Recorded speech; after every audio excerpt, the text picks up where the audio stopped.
Ooh, it sure is cold today. I wonder how much heavier the snow's gonna get. Here to see Odette? I just need to see your tickets for the preview. Perfect. Thank you. I'll hold on to your tickets. Come on in. It's freezing outside.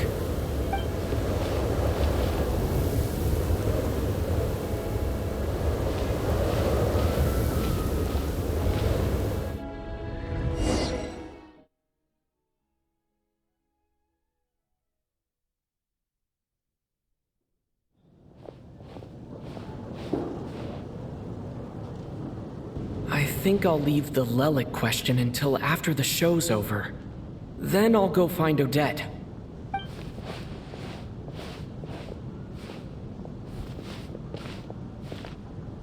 Child said he was originally going to come with Tonya. So I'm guessing Tonya's already here somewhere. Is there anyone here who looks like a Tonya? Let's see. It's a small audience. Makes sense for a preview. But wait, I do see some familiar faces. Mr. Chuganov's back again by the looks of it. Oh, and is that Mitya? And that Fatui officer, Valeri. Guess he must be playing cat and mouse with Mitya again. Oh no, it looks like the show's starting and I still haven't found Tonya. Never mind. I'll just have to take a seat for now and see if I can catch her afterwards.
Members of the audience, I'm a staff member here at the theater.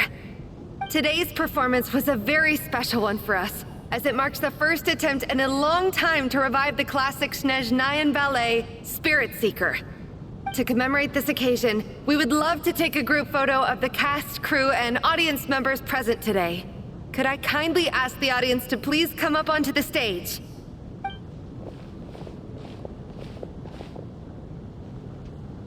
All right, everyone, huddle in a little more. Now, look at the camera. 1, 2, 3.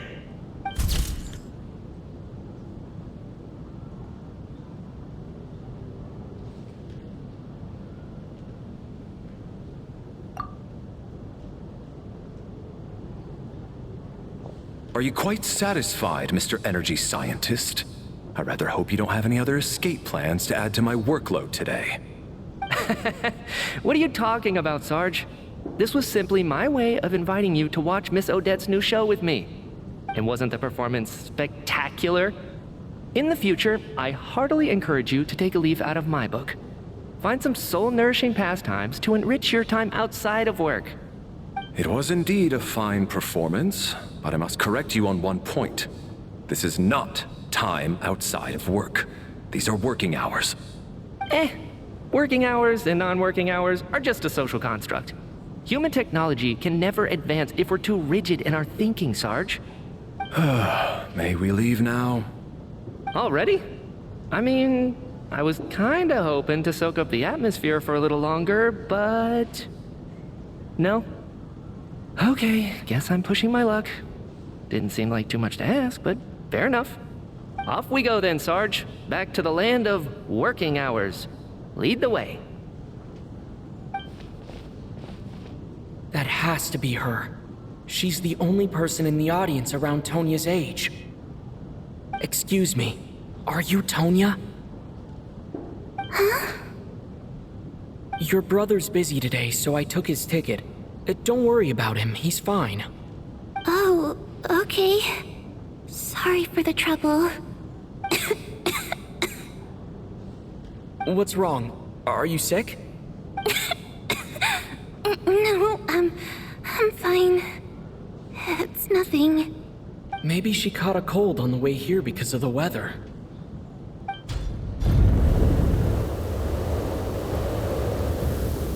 I haven't seen snow like this in a long, long time. It's most unusual. I know. It's completely white out there. You can barely see a thing. I've never seen such heavy snow in my life. Let's wait it out for now. You'd be lucky not to freeze to death in this weather, let alone find your way. Well, look at that. Maybe we shouldn't be in such a rush to get back after all. What do you think? Let's wait and see. Why do you need to take it so seriously? Fate has given us this wonderful chance to take a break. We owe it to ourselves to make the most of it. Come to think of it, there's a small inn not far from here that always keeps plenty of extra blankets on hand for guests. I know the route well. Shall I head over and borrow a few blankets? That way, anyone in a hurry can wrap up warm for the journey back. Just remember to return them next time you're over this way. Sir, there's really no need to go to all that trouble. Hey, it's no trouble at all. Wait here, I'll be right back. What a kind gentleman. Very good. My wife and daughter are waiting for me at home, so I shall be heading back as soon as I get my blanket. So... are you expecting us to go back to the Armory Palace wrapped in blankets too? Don't worry about that. I made arrangements in advance. Should I not return to the Armory Palace within 3.5 hours after Operation Showtime begins, an armed squad will be sent to collect us. They will escort us back. You are one of our key military personnel, so any weather-related risks must be eliminated. Operation Showtime? So, wait. Every single time you drag me back to work when I sneak out, it's a whole official operation? I gotta say, you've really turned this into quite a moral dilemma for me. It's snowing pretty hard out there. I think you should stay here for now. You seem a little under the weather. Sure. My brother might come pick me up in a bit anyway. Time to get to work. I should head backstage and find Odette. I need to look her in the eye and ask her about Lelik. Excuse me, are you looking for someone?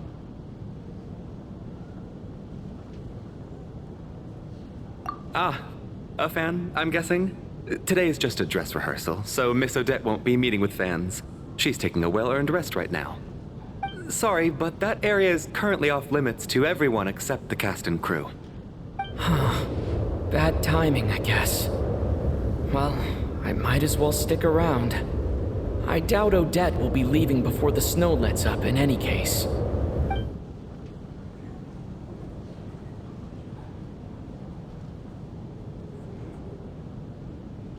What happened to the gentleman who went to fetch the blankets? How has he still not returned? I was thinking the same thing. It's still snowing very hard. Do you think something might have happened to him?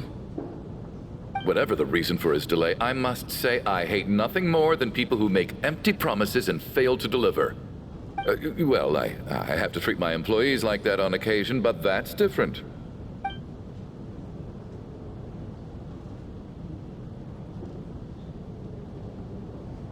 You seem anxious, Mr. Valeri. It's been nearly 4 hours since I left the armory. The army should have arrived to extract us by now. They know how much I despise tardiness and disrupted plans. There's simply no reason that they shouldn't have shown up by now, barring exceptional circumstances. Surely a snowstorm like this one counts as such. Few things in this world can stop the Snezhnayan army, Mr. Mitya. And a snowstorm is certainly not one of them. Why don't you go out and take a look? They might be right outside, waiting for your orders before they dare come in. An absurd hypothesis. I have no intention of leaving your side for even a moment until I have escorted you back to the Armory Palace. This doesn't look like an ordinary snowstorm to me. That guy who left earlier, it looked like he just vanished into thin air. Either that, or my eyes were playing tricks on me. A man-eating snowstorm? Come on. Night hasn't even fallen yet. Spare us the ghost stories.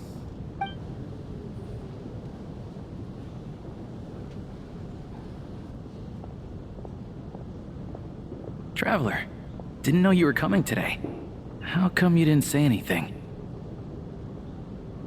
Oh, right. I assumed you were looking for me and Vodenitsa. Odette's still backstage. Whoa, that's quite a snowstorm out there. I've been working backstage this whole time, so I didn't even notice. No wonder the audience hasn't left yet. Is weather like this rare, even in Snezhnaya? Yeah, snow like this. I'm sure I've seen it out in the wild before, but never in the city. Actually, I take that back. I don't think I've seen snow this bad even in the wild. This is something else. It's not normal. If even Alosha thinks snow like this isn't normal, could it have anything to do with that monster people have been talking about? We can't stay cooped up here forever. Someone needs to go out and take a look. No need. I have plenty of experience with snowstorms.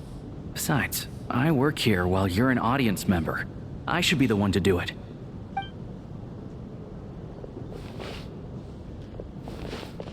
Everyone by the door. Careful not to let the snow soak into your shoes. In a snowstorm, you gotta look after your toes above all else. Heading out, my man? Be careful. I've been told the snowstorm eats people alive. Thanks for the advice. I am planning to be careful. I just want to take a quick look at the situation out there.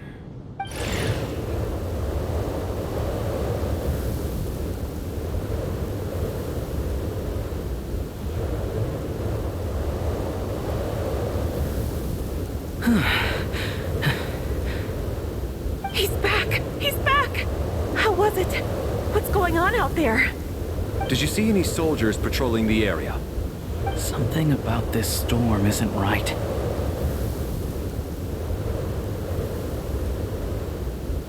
There's no one out there. I didn't see a single soul. And something in the air gives me the creeps. This isn't your average snowstorm. I suspect it might be related to recent events in our nation. I strongly advise everyone to stay here until the snow dies down. Are you serious? So all of us are trapped here now? That sounds a little far-fetched to me. You want to go outside and see? I, for one, am not risking my neck in that weather. This just turned from a minor delay into a major hassle. We can only hope that our friend who went to fetch the blankets just ditched us and went home. Is it really that bad? But my daughter, I won't be able to read her a bedtime story tonight. Huh? What are you all still doing here? Whoa! It's snowing hard! So now we're stuck here? Oh, this is terrible! Luckily, it was just a dress rehearsal today, so there aren't too many people here. On the bright side, the theater's always well stocked with supplies. If the snow still doesn't let up as we get into the evening, you can spend the night here, everyone. At least, I assume that's all right? Odette? Fine by me. This seems like a sensible backup plan under the circumstances. My thanks to the theater for being so accommodating. What are you staring outside and praying for, my man? You anxious to get home too? Oh, Your Majesty the Tsaritsa, I beg you, please do not let tonight's snowstorm stop. This is a golden opportunity to spend the night under the same roof as the two top stars in all of Snezhnaya. It's a once-in-a-lifetime experience. I think I've changed my mind. Sir, if you so much as look at us funny, you'll be seeing stars in a whole other way. Behave yourself, or you'll be begging for that blizzard. It's getting colder. We need to keep the indoor temperature up. Close the door and lock it tight. Let's head somewhere warmer.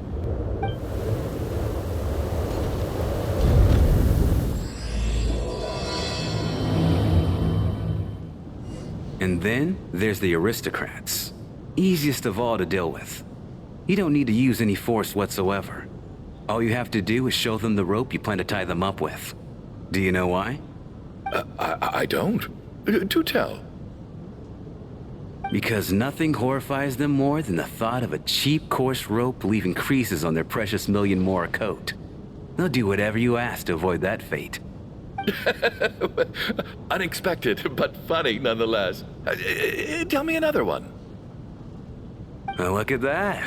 I got myself a new listener. Hey there. Let me introduce myself.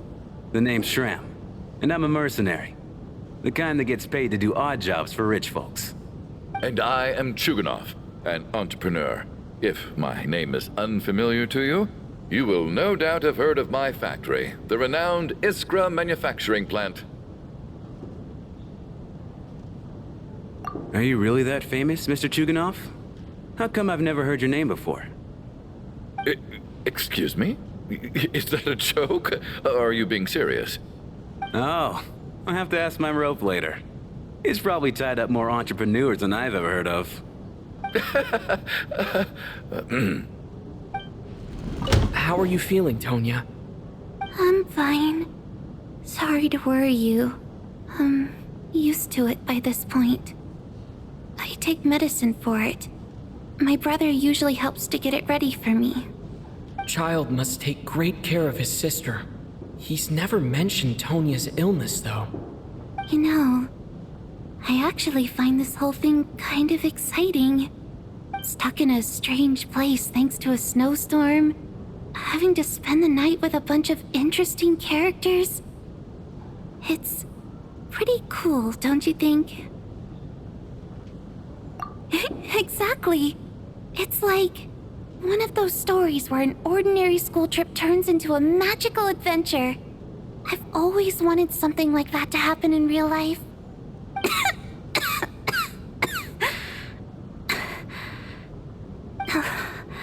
I'm fine, really. Just got a little overexcited. Look after yourself. Otherwise, your brother will come after me. My husband has major trust issues. To him, I doubt even this snowstorm is a good enough excuse for me to stay out all night. That's the price of marrying into wealth. You'll get used to it. I'm not about to stop you if you want to leave, but don't drag me along. Hello? Can I help you? This is highly irregular. A delay of over an hour during an operation like this theoretically warrants a Harbinger-level response. I wonder what the issue is. The storm, or something else.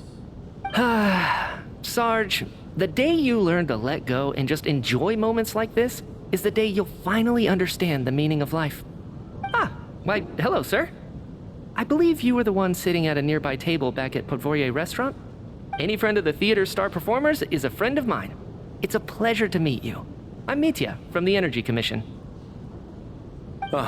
Greetings. Major Valeri, head of the Special Assignments Battalion.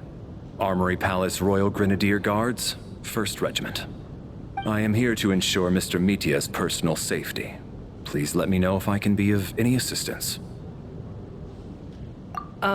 Mr. Traveler, I cannot help but notice that Miss Odette is stealing glances at me. Any idea what that could be about? I've racked my brains, but I can't think of anything I might have done to offend her. Perhaps she noticed me spacing out during her performance? So, Mr. Mitya, is your work related to Project Stuja? Yes, that's right. The higher-ups in the Fatui transferred me from the Energy Commission to the Armory Palace because they wanted me to... Really? I can't even talk about that? Pretty sure it counts as part of my private life. All right, I won't say anything. Sorry, Traveler. As you can see, I'm afraid this pleasant chat will have to end here. I have to say, even though today was a rehearsal and there were some hiccups along the way, Miss Odette's performance was one of the best I've ever seen, even compared to an actual show. Oh, I couldn't agree more, especially considering the weight of the subject matter. It takes a truly seasoned professional to do justice to a theme like love and regret. Do you think we were coming on too strong? Odette's ignoring us again. What about you? What did you think of today's performance? Really? That means it wasn't captivating enough to draw you in. I'll work harder to win you over next time. I'll make sure to save a ticket for you when the show's performance ready. This doesn't seem like the time or place to bring up the subject of Lelik. I need a chance to speak with her in private. So unfair. Talk about double standards. And now it looks like I've been spotted.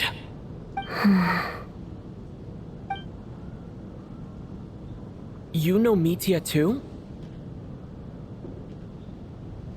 No, I don't. I just have a feeling that he might be dangerous.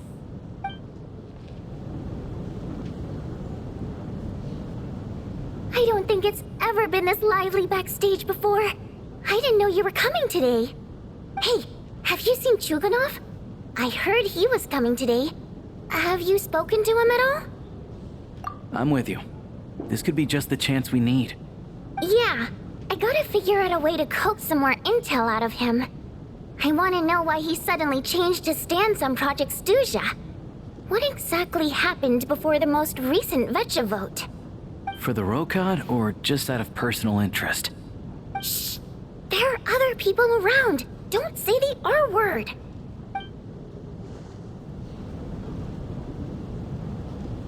How's it looking, Alosha? No change from this afternoon. Heavy snow with no sign of slowing down. May I have your attention, please? The storm is unlikely to stop tonight, and it'll be even more dangerous outside at night than it was during the day. We at the theater owe everyone here a duty of care. Therefore, we strongly suggest that you stay on site overnight and avoid going outside unless absolutely necessary. In a few short moments, we'll give you a tour of the theater's various quarters. You can choose to sleep in the VIP room, the office, or backstage. Or on the stage if you'd prefer. We won't mind. I'll pass on sleeping on the stage. What if the snow is stopped by tomorrow morning? The early birds in the audience might think we're part of some experimental new show. A drama about sleeping? That could be fun. Maybe we could come up with a title for the production. Not bad. Clear selling point at least. Could be a big hit. Anyone who doesn't wish to sleep on the stage, please follow me. I'll show you to the rooms.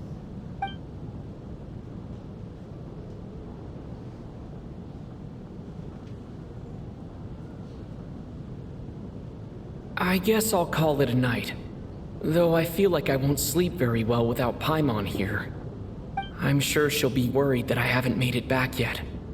But as long as she looks out the window, she'll probably realize what's holding me up. I wonder if she's feeling any better yet. At least she hasn't been getting any worse. Still, I should try and get back first thing tomorrow morning.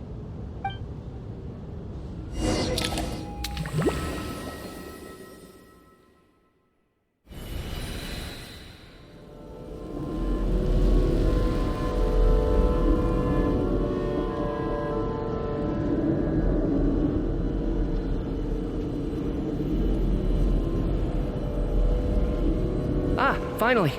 Welcome back to the world of the living, lazy bones. I was about to wake you. The black mist is almost on us. Still waking up, huh? You know, the black mist. It's been chasing us from below ever since we were born. You're just dozy. There's no way you've forgotten. Come on, let's keep heading up.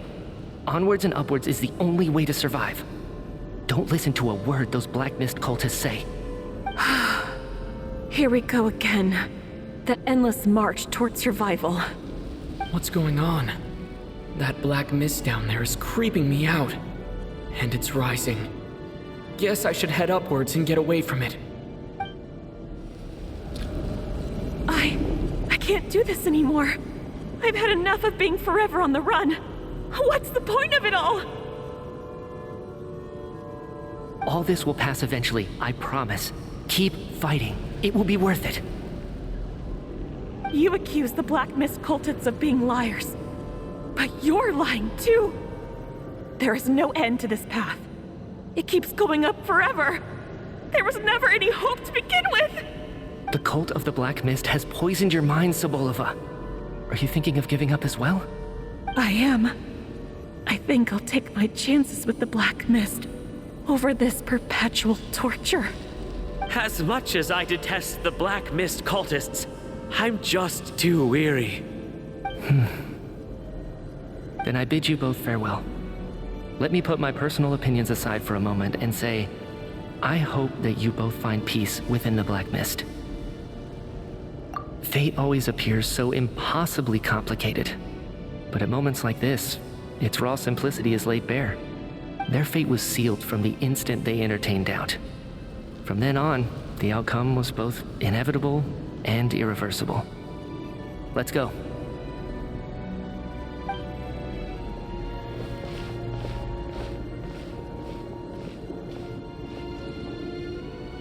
Torgov and Sobolova are gone. I never thought the day would come when even they would be swallowed by the Black Mist.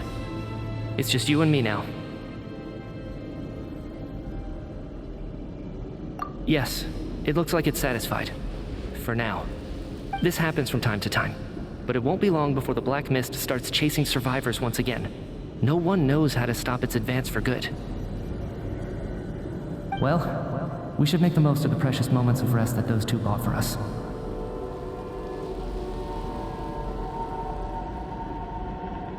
Huh? Are you really that sleepy, traveler?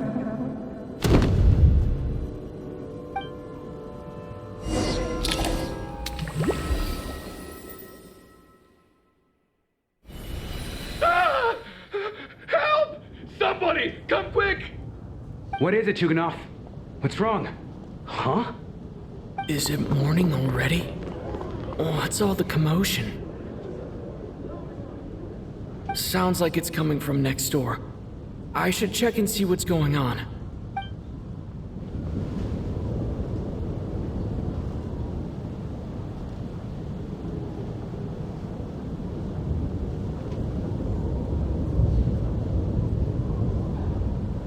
Don't look, Miss Tonya. Stay here. Okay.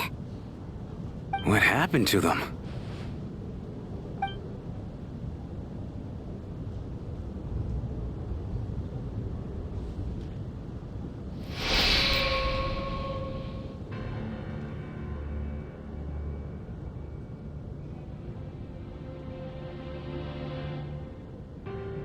These two people have passed away. And the strange thing is that somehow, I knew this was going to happen. I knew that they would be the ones to die. Have I seen this moment before? Or did I have some kind of premonition? I can't remember what it was. Let me take a look.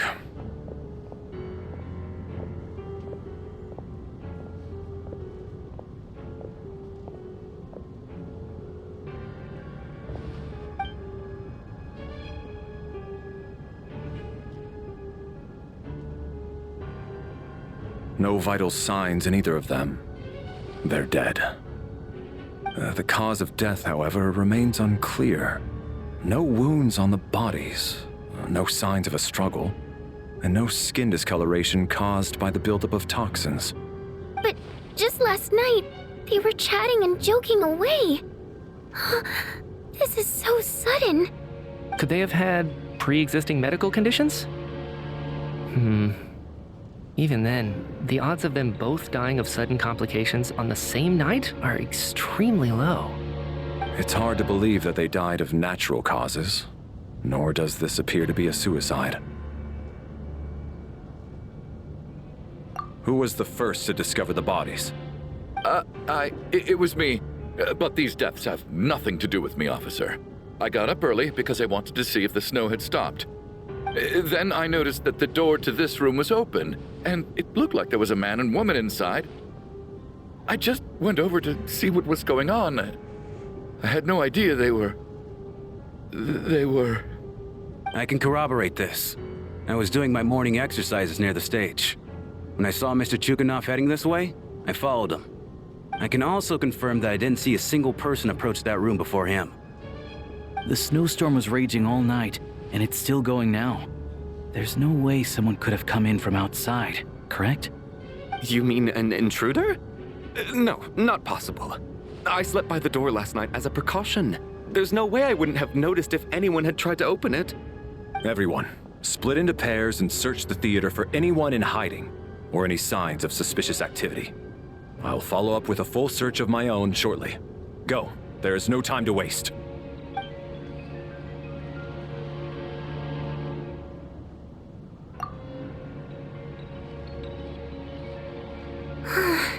Nothing on your end either? Backstage is clear. No signs of suspicious activity. We checked the basement. Also clear. I don't think there's anywhere here that a living person could hide. Are we certain that the theater doesn't have a back door? Or any tunnel or passageway wide enough for a person to fit through? No, there's nothing like that. If people were sneaking in through some secret tunnel to avoid buying a ticket, we'd have sealed it off ages ago. I also checked the windows. All of them are locked from the inside, and there's no sign of anyone entering or leaving. It sounds like we can safely rule out the intruder theory. If anyone came in during the night in this weather, there'd be no way for them to avoid leaving footprints or water stains. This can only mean one thing. It's like one of those murder mysteries you see in novels and plays, isn't it? The ones where the killer is one of us. We can't quite jump to that conclusion just yet. Could he be right? It's hard to imagine something like that happening in real life. Set in a theater during a snowstorm, a murder takes place, and the killer is among us. It's such a classic trope that it seems unbelievable. Looking at who the killer targeted and the clean entry and exit, it all adds up. I know what this is. It's obvious now that I think about it. What is? What have you figured out? Both victims were wealthy, well-known local merchants. And the door was deliberately left open so I would discover the bodies and witness the crime scene first thing in the morning. Such ruthless methods. This was your doing, wasn't it, Lelik? Lelik? You mean Lelik is among us? And he's the killer? Lelik. I know this code name. Member of the Rokot, anti-Project Stuja. Always works alone. I've read the case files at the Armory Palace. Walk me through your reasoning, Mr. Chuganov. What do you know about Lelik?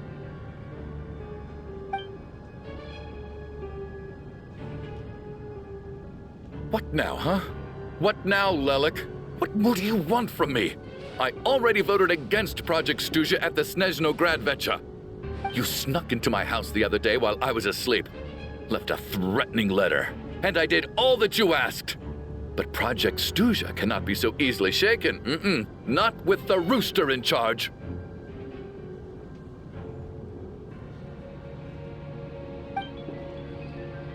So he really was threatened by Lelik. That makes sense. And now you're resorting to murder to threaten me. Isn't that right? I knew it. The Rokot despises the rich. The lives of the wealthy are but refuse in your eyes.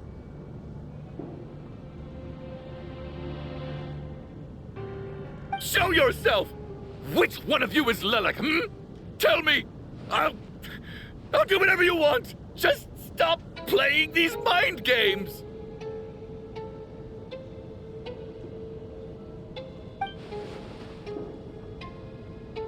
Was this really Lelik's doing? Would Odette really do something like this? If Odette really is Lelik, this seems out of character. But then again, how well do I really know her? I'm probably the only one here with a compelling theory about Lelik's true identity. But if I reveal it now, I'll be putting Odette in the line of fire. What should I do? I don't think it's likely that Lelik killed anyone. At least from the stories I've heard, He's never killed anyone before, and his name has never come up in connection with any murder cases. Besides, even if Lelik did want to threaten you, why resort to such an extreme and roundabout method? It's not his style at all. Vodyanitsa doesn't know that Lelik might be Odette, but her assessment is pretty much identical to mine. Miss Vodyanitsa, why do you suddenly feel the need to speak in Lelik's defense? Defense? Oh, no, it's just...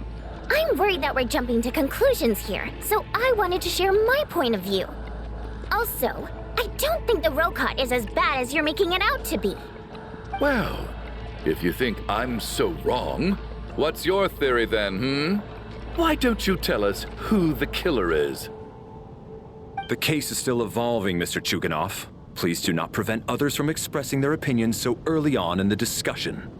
Even so, there's no denying that the recent threat received by Mr. Chuganov may well be an important clue. So there's still a good chance that Lelik is right here among us. I can't do this anymore. I don't care if it's still snowing outside. I have to get out of here. Whoa, take a beat. We all know it's far too dangerous out there. Even the soldiers couldn't get to us. Go out that door, and you might not live to tell the tale.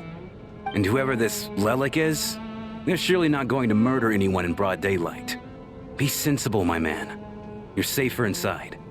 As much as I regret having to say this, I'd like everyone to cooperate and refrain from exiting the premises until further notice. Because as things stand, every one of us is now a suspect. Unless anyone has further information to share, let's adjourn for now.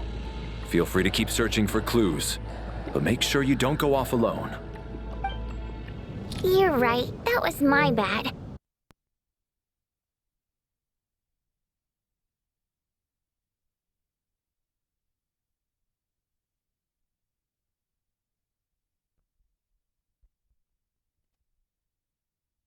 Vodyanitsa and I were on the same page earlier.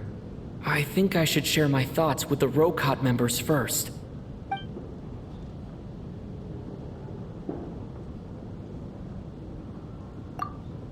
Whoa. Are you serious? I don't know if this counts as gossip, but it's definitely on track to be the juiciest this whole year. Odette? Really? Odette?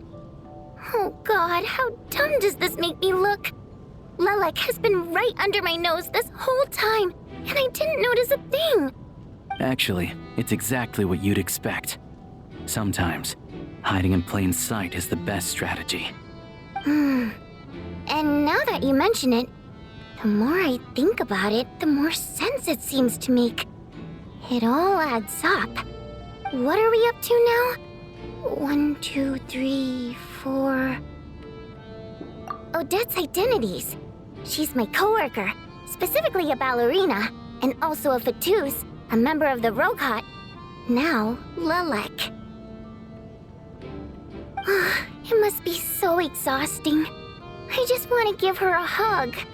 I guess since I've always known her as a member of the Fatui, it never even crossed my mind that she could be involved with the Rokot, let alone be Lelik. I don't understand. If she's with the Fatui, what reason could she have for being so opposed to Project Stusha? Probably best if you ask her that in person. Well, since you waited until now to bring this up instead of announcing it to everyone earlier, does that mean we're all on the same page here? Yeah. Lelik may not follow orders from the Rokot leadership, but as far as I'm concerned, she's never crossed the line. If anything, her actions benefit the poor. We need to confront her face to face. Do you think she'd really admit to being Lelik? I don't know. We'll have to see how it goes. For now, we'll work on the assumption that she didn't kill anyone, and see how much she's willing to tell us.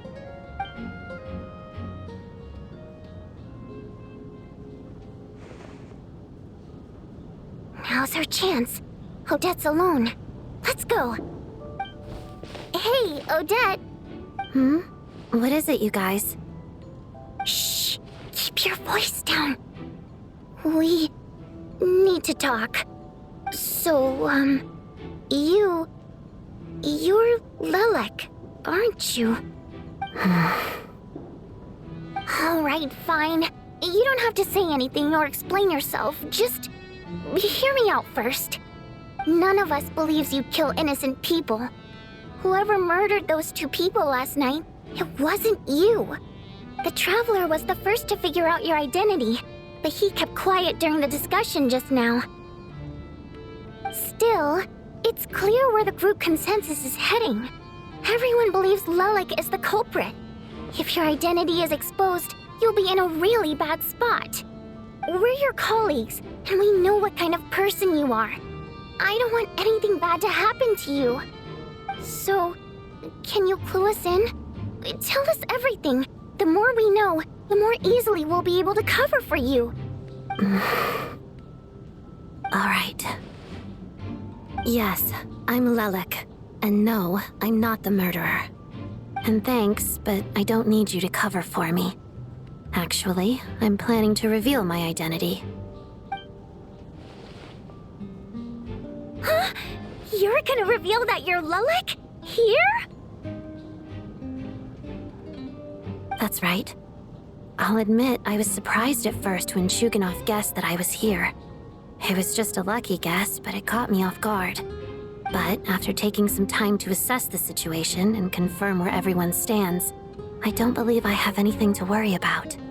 Are you sure you don't need a second opinion? Given the circumstances... Mr. Valeri! What?!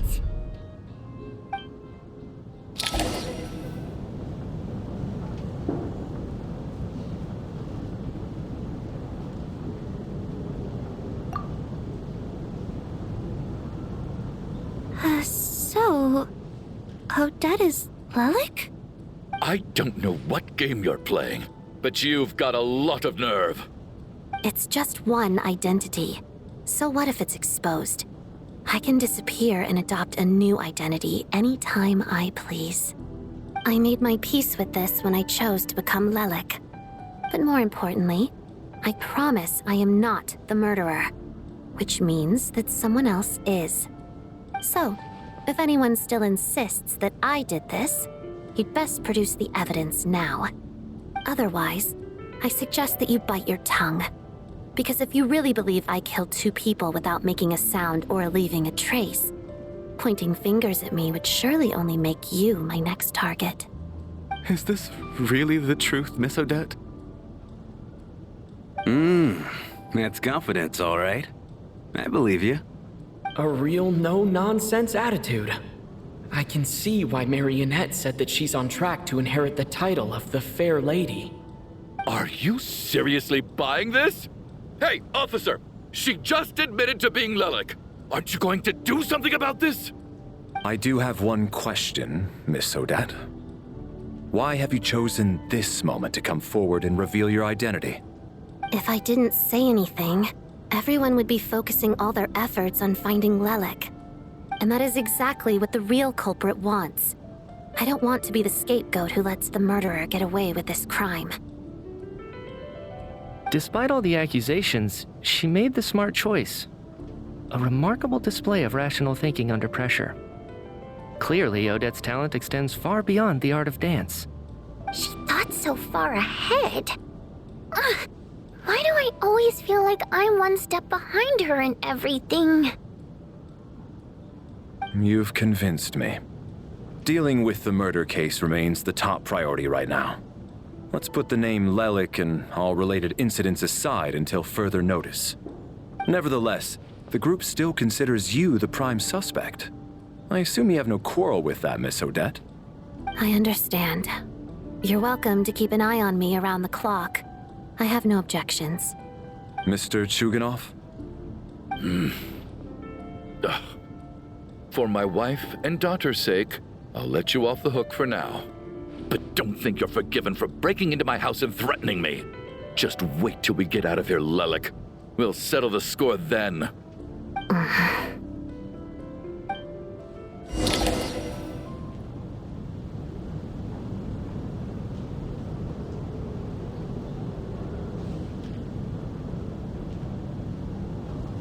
work, Lelek guard team. And Lelek too. Here, have some hot water. Turns out Valeri knew about my exploits. So now I've been told I have to guard Lelek with him. Shouldn't you be facing my way if you're guarding me? At the moment, it looks more like you're my bodyguards. If the true culprit is indeed still at large, as you have claimed, we must keep our guard up against them also. Don't worry, Tonya. We'll get through this. Once the snow stops, the officials will step in. The investigation will get easier, and then we'll be safe. But once the snow stops, won't everyone just leave? You're gonna miss us, huh? Well, some of us work at the theaters, so we'll still be here. I'll even give you a special backstage pass. Really, Miss Vodyanitsa? That's awesome! You've made a fan for life.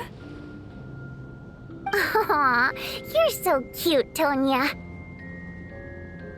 All right, let's swear to it.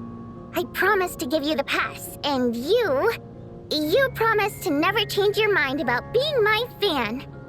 Promise. Don't indulge her, Tonya. You don't have to swear an oath over things like that. You really do get carried away sometimes, don't you, Miss Vodyanitsa? Hey, mind your own business.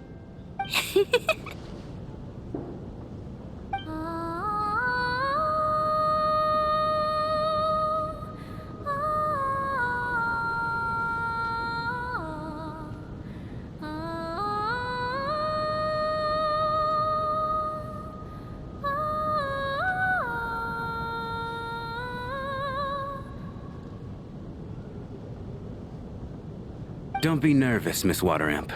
Everyone's here. There's nothing to be afraid of. Excuse me? Do I look nervous? Don't be ridiculous. No. You sound nervous, lass. Oh. Wait, but how... Okay, plenty of people know that I'm a water imp, but still... How come you understand our primary mode of expression? Primary mode of expression. I've not come across that concept before. Do enlighten me, Vodyanitsa. Well, it's just... We water imps tend to communicate our emotions to each other by singing rather than facial expressions. The emotions we convey through song take precedence over our facial expressions. So, we think of it as our primary mode of expression. I'm impressed, Shram. I didn't take you for a man of culture, but you're clearly rather learned. It's not about being cultured or not. The thing is, this mode of expression can usually only be understood by other water imps. It's not a simple case of a song sounding happy or sad. And yet, you're clearly human, Mr. Shram. It's really not the big deal you're making it out to be. I think I just have a knack for it. Plus, I have a... very close friend who's a water imp. A delightful lady. But keep that a secret. Anyway, we spent so much time together that before I knew it, I noticed I could understand her expressions. Oh, I guess that makes sense. Still, the fact that you have a water imp friend is even more surprising. I'd better watch what I'm singing when I'm around you from now on. Hey, what are you implying? You're not secretly insulting the audience in your songs, are you? Heavens, why would I do a thing like that? It's getting late. We should discuss our sleeping arrangements for tonight. It's a guard against the killer. Someone needs to keep watch. I suggest that we don't sleep in separate quarters tonight. It will be safer if we all stay together. As long as someone keeps an eye on Lelek, I'm quite sure we won't have any trouble. Are you saying that you wish to bet your life on Miss Odette being the killer? Nonsense. Of course not. Then I propose the following arrangement for tonight. The Traveler, Odette, and I will form the Night Watch.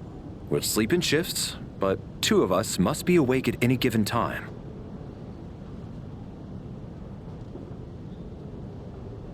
An excellent idea. This allows us to handle the night watch while also keeping an eye on Lelik. Meanwhile, the rule of taking shifts in pairs resolves the other issue. Namely that we can't necessarily trust the Traveler or Valeri either. I expect that plan took you quite some time to come up with, didn't it? Actually, our field combat manual outlines a similar approach. Although the scenario there involves guarding prisoners overnight during field operations. That being said, I must clarify that I harbor no disrespect towards you personally, Miss Odette. In fact, Lelik's numerous covert operations make fine textbook examples for military agents. I care less about respect and more about the fact that you just robbed me of 2/3 of my sleep tonight. I'm calling dibs on being the first to rest. Good night.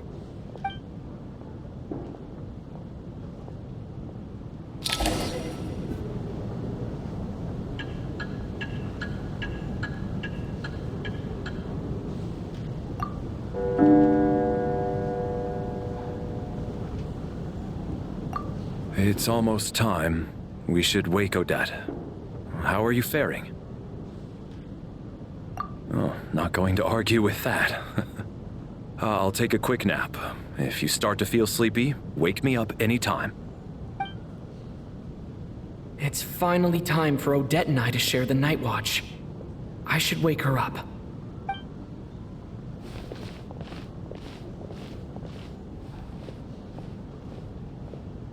I came here to get information from her in the first place. Maybe I should think about what questions I want to ask before she wakes up. How long are you gonna keep staring at me?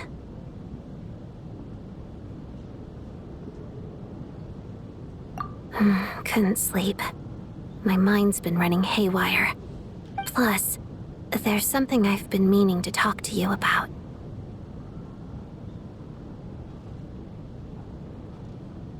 I had a hunch that you wanted a conversation, too. Let's take this chance to clear the air, shall we?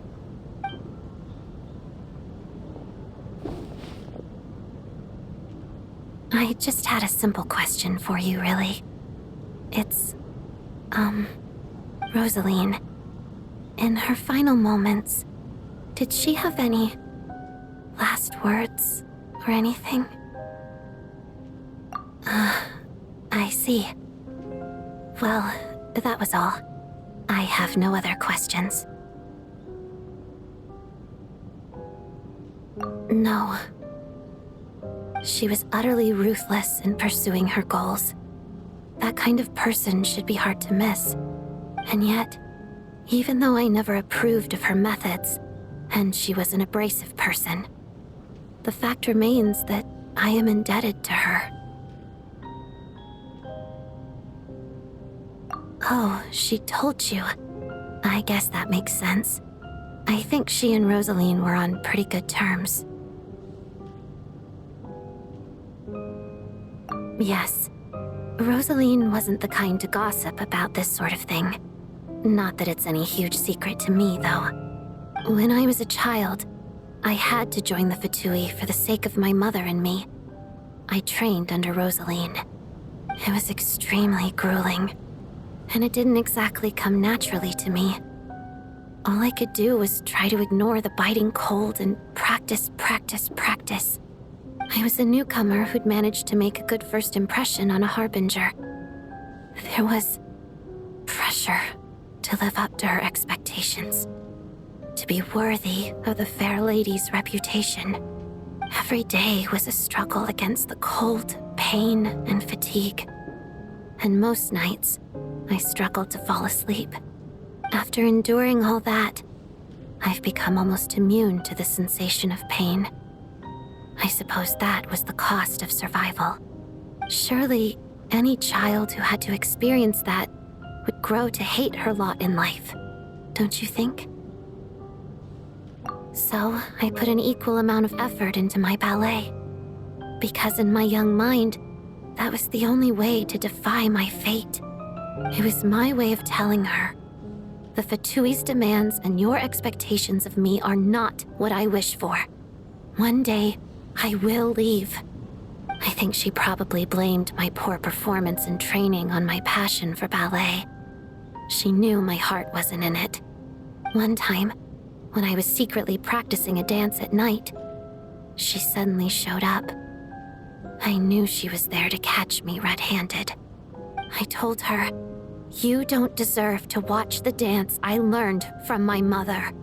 She looked stunned. I guess she was surprised that I lashed out first, before she had the chance. But strangely enough, on that occasion, she wasn't fierce with me like she was during training. Instead, she fell silent for a moment, and then left. After that, she never interfered with my dancing or asked me how it was going. She never came to watch me dance again either. Not even once. She was. But even now, whenever I take out this core Ignis, I can't help but think of that night. Of the look on her face. Sort of. Although gift might be too kind a term. This is her flame sealed within ice. A symbol of her favor, yes, but also her way of keeping an eye on people. She knew the location of every piece of core Ignis. If any recipient started acting suspiciously, she'd be on to them immediately. Trust her to make even a mark of approval feel suffocating. So, when news of Rosaline's death reached Snezhnaya, many people immediately crushed their core Ignis. It gave them a profound sense of relief, like they'd broken free from her shackles. But I kept mine. With my sensitivity to pain being as dull as it is, the warmth from this core Ignis is one of the few things I can still feel clearly. I still wonder, did she really come to stop me that night? I wasn't sure, but I was scared, so I said some really awful things. I guess she didn't leave anything behind. Not that I expected her to. It's fine.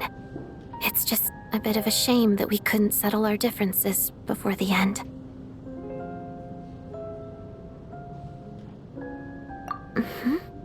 She did. Are you sure she was talking about this event? Huh. No, she didn't. I didn't even find out that she'd gone to Mondstadt until a while after she'd left. Wait, in that case...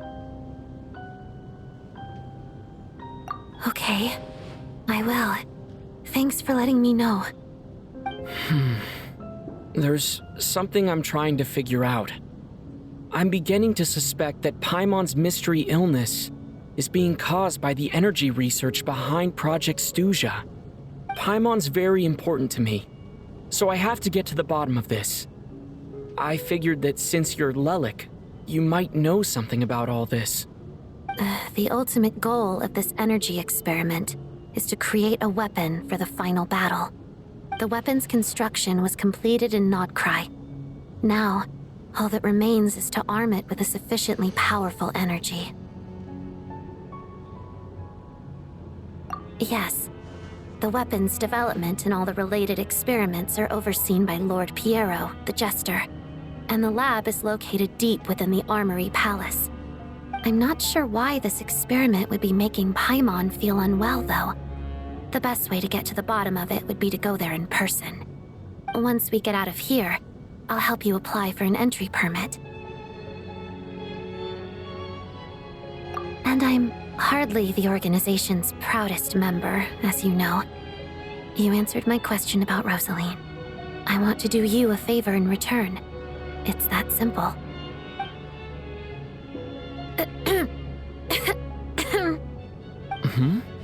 What's wrong? Are you not feeling well? You two seem to be hitting it off. I thought you were sleeping. Of course I was. In the military, one learns to fall asleep quickly, even in the most inhospitable environments. It's vital to staying alert and energized. Why? Is something wrong? Even if he was awake, he can't have overheard us, right? Well, thank you both for keeping watch. Traveler, I'll take over for now. It's your turn to get some sleep. Sure.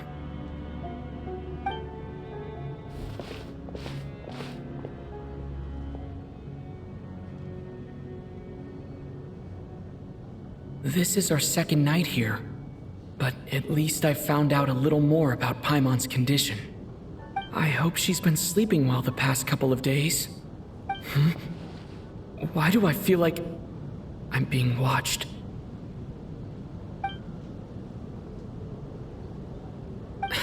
Seriously?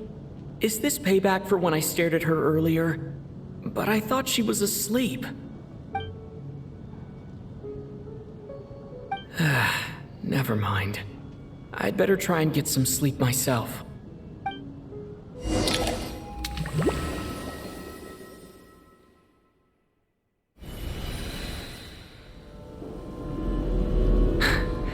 Hey, what are you spacing out for? Are you reaching your limit too? How long have we been walking for? Do you remember? Time's lost all meaning. Ever since we noticed that thing above our heads. What was it called again? A star key? Or key star? Anyway, the person who named it was swallowed by the black mist. Whatever it's called, ever since we noticed it, we've been walking up and up, hoping that as long as we reach it, we can find a way out of this place. But it seems like no matter how far we walk, we never get any closer. Well, we've come this far. You never know. Maybe we're almost there? Come on, enough moping. Let's go. The black mist is catching up.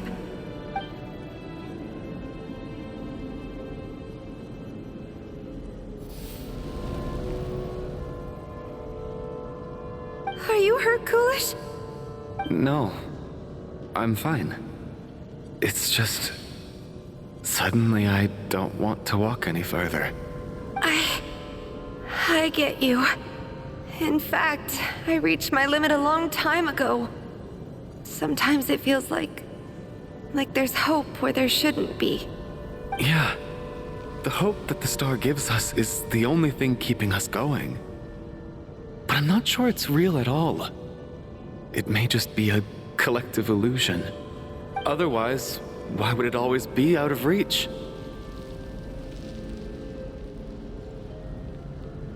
We know you mean well, but you're only saying that to try and encourage us to keep going, aren't you? Thank you, friend. But enough is enough. Please don't give me any more false hope. Hope is poison in this place. You're going to continue, aren't you? I admire that. I've given up, but I wish you the best. May there come a day that you catch up to the star and leave this godforsaken place.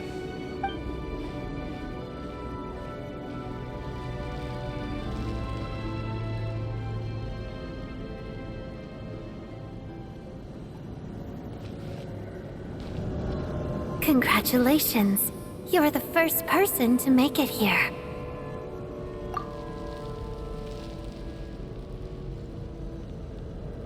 I'm the star's envoy. The black mist has stopped rising. Its hunger is satisfied for now, having devoured your two companions. This is a good opportunity. I'll let you get some rest before we continue. What do you mean, leave? The star represents the starting point. It's the waypoint for the beginning. Congratulations on reaching the starting point. Once you are ready, we will head out and walk upwards. I will be right by your side the whole way.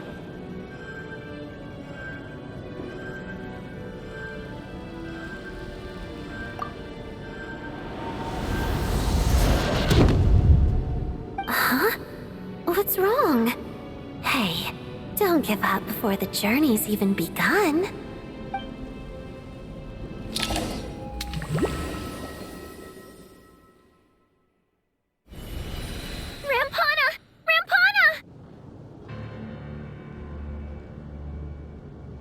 Is that Vodyanitsa's voice? What happened? Coolish, wake up! Please wake up!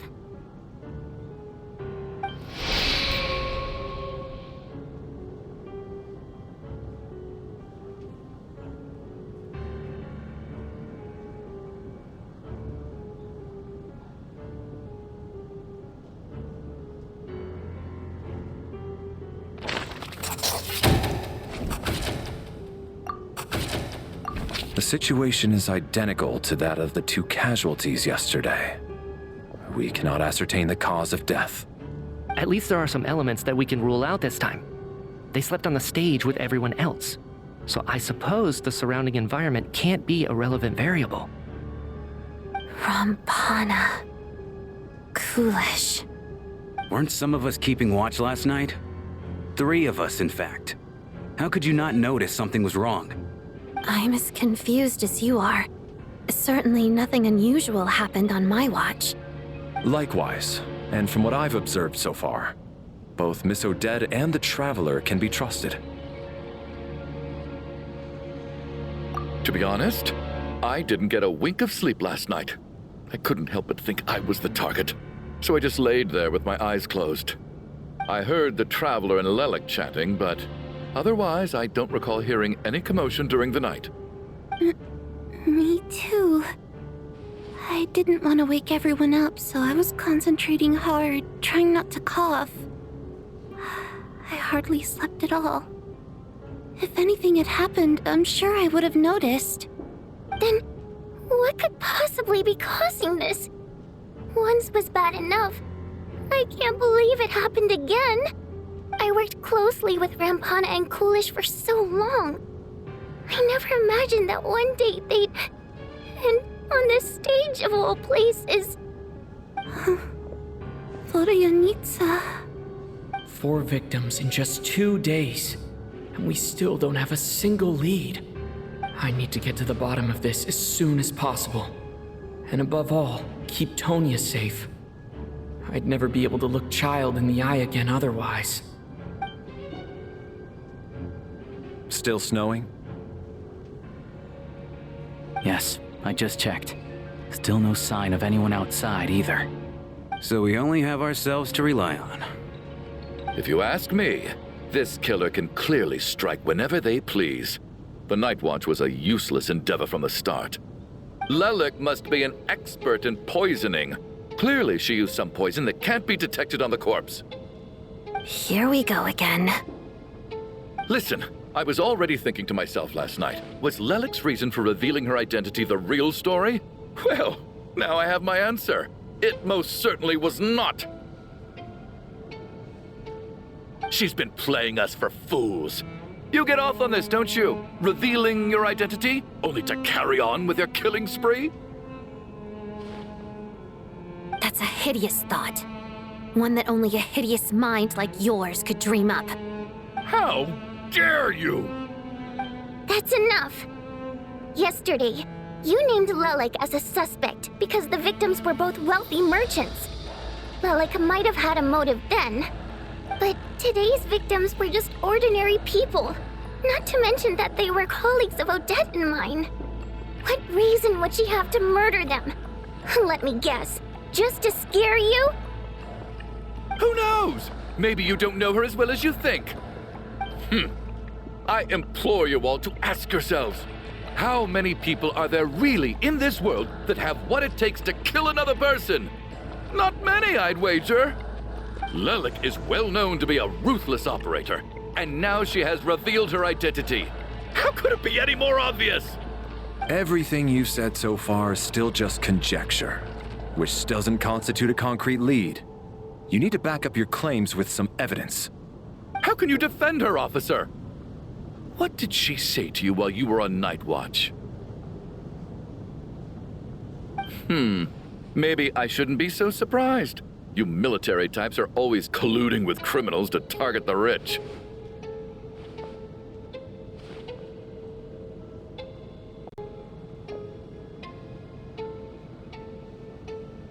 All so you can get your grubby paws on our hard-earned fortunes, then tell us to fall in line. the Fatui, the Druzhna, and the Rokot. Thugs, the lot of you!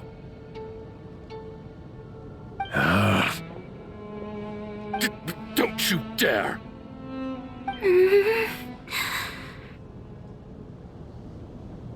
Sir, but you were the one who told us not to stop other people from expressing their opinions yesterday. 4 people have already died. Only yesterday I was chatting with Mr. Coolish. Then we woke up in the morning and he's... Turning against one another is the last thing we should be doing right now. Little girl.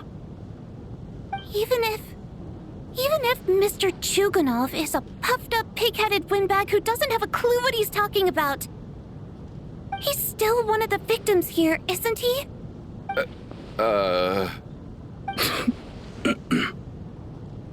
Quite.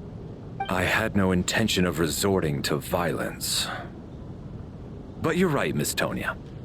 I ought not prevent him from speaking his mind.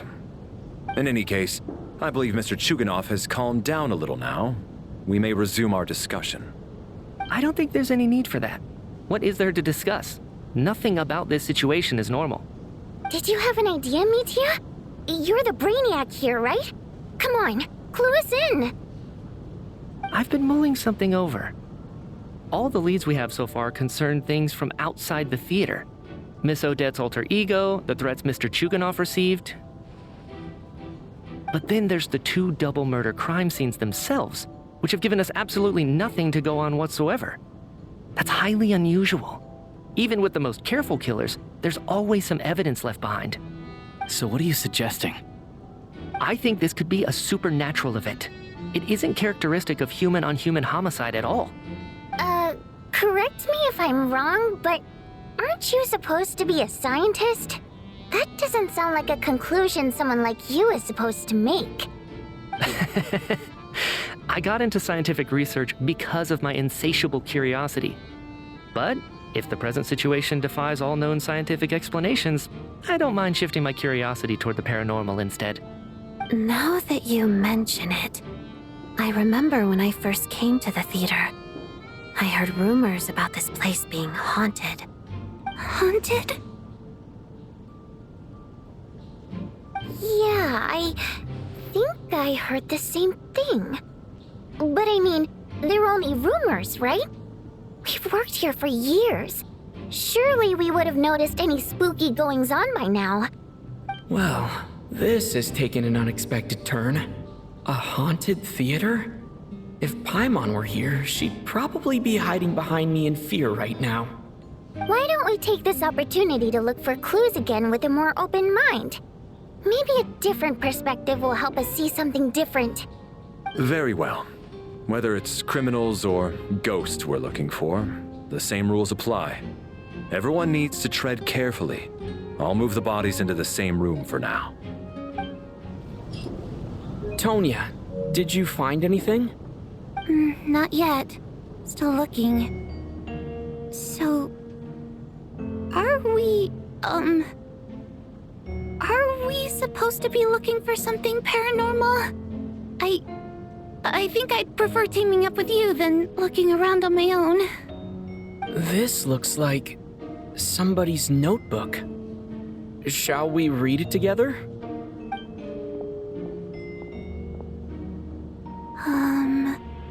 Well, it doesn't look scary or anything, so I guess it should be fine. All right, let's read it together. Huh. This has to be Vodyanitsa's writing, surely. Maybe it's a little rude for us to peek at this. I feel like I just read someone's secret diary by accident. It sounds like she's writing this for her parents, right? I don't understand. Why put this stuff in a notebook instead of mailing it in a letter? Because her water imp parents belong to the aristocracy, who were driven out of Snezhnaya by the Tsaritsa long ago. And now they live somewhere new, where the postman can't get to. We're sorry. It's fine. My fault for not storing it properly. I can't leave things lying around and expect them to get ignored when everyone's scouring the place for clues. All right, give me my notebook back. I'll take over the investigation in this room.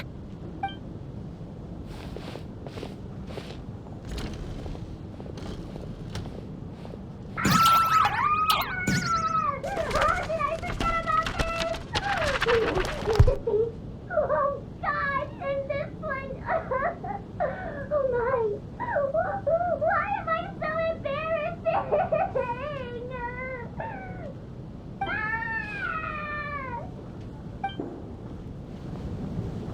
Valeri, come take a look at this.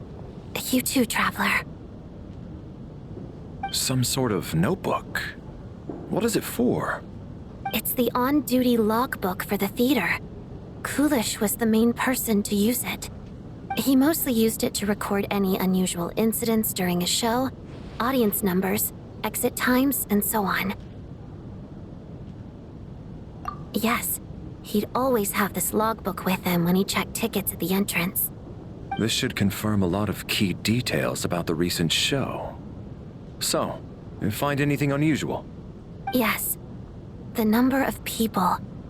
I've checked and double-checked, but the numbers just don't match what's recorded in the logbook. Apparently, we have an extra person among us. Are we certain that logbook is accurate? Could someone have sneaked in without buying a ticket or something? Unlikely. Kulish took his duties very seriously. I've rarely seen any errors in his work. Not to mention that this was a dress rehearsal, meaning smaller audience numbers and tighter ticket restrictions than usual. Everything would have been well within his control. We no longer have our tickets with us, do we? They got collected on entry. I assume there's no way we can check them again. Unfortunately not. The theater recycles tickets. Once people are in the door, they don't tend to leave until the show ends, so we collect the tickets at the point of entry. Still, I'm inclined to believe that this discrepancy in the head count is significant somehow. Did an extra person just materialize out of thin air? Ah, Traveler. Since you're here, come take a look at this. Alosha found it. We're both curious to hear your perspective. It appears to be an investigation report. And the focus of the investigation was the rumors of haunting we heard about earlier. An investigation report, huh? Looks quite old. This person's name looks to be of Sumeru origin to me. Was the investigator from Sumeru? The theater manager must have hired an investigator once specifically to look into this issue. But it doesn't look like anyone ever looked at the report. Presumably, the manager wanted to know if the supposed haunting was dangerous, while also being fearful of word getting out in case it affected the theater's business. Anyway, the bottom line is, the haunting is actually real after all. It's caused by an obstruction in the ley lines. Is there any chance this is the key to finally making some progress with the murder cases? Ley line problems are pretty unexceptional to me by this point. And while it certainly offers an explanation for the ghosts, it's hard to imagine what connection it could have to these two murder cases. Some of the language that appears at the very end of the report caught my eye. Angel civilization, ley line renovation? My area of research doesn't touch on any of that, so it's completely outside of my wheelhouse. Huh? A piece of paper just fell out from the report. It landed right by your feet.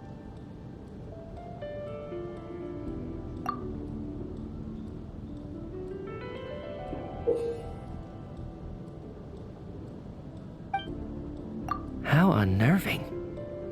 It was tucked inside the report, so it must be a note left by the author. Death is near. Is that supposed to be what's going on here? With us in the theater? But if so, how did the author foresee it? Could he predict the future somehow? Maybe things are more complicated than we thought. No, wait a second. If we take the report and the note at face value, they completely contradict one another. The report definitively concludes that the hauntings in the theater are harmless and cannot affect the real world. But the note seems to be warning of potential danger.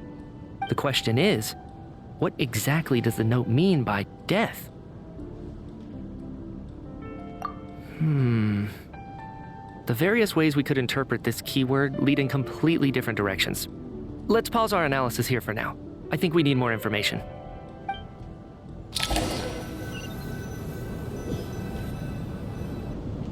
If we take all this together, it's not impossible, is it?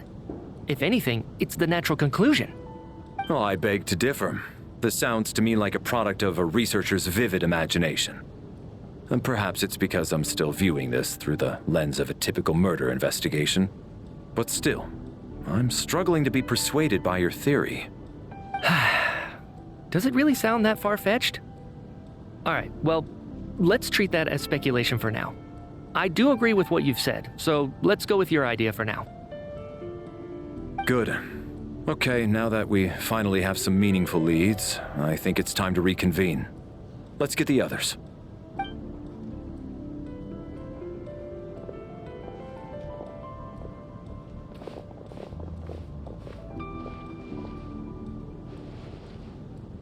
So, that's about everything we've discovered so far.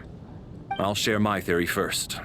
Based on what we've learned from the logbook, I believe the extra person among us is most likely the killer. If the killer had simply bought a ticket, it would have greatly increased the risk of their identity being exposed.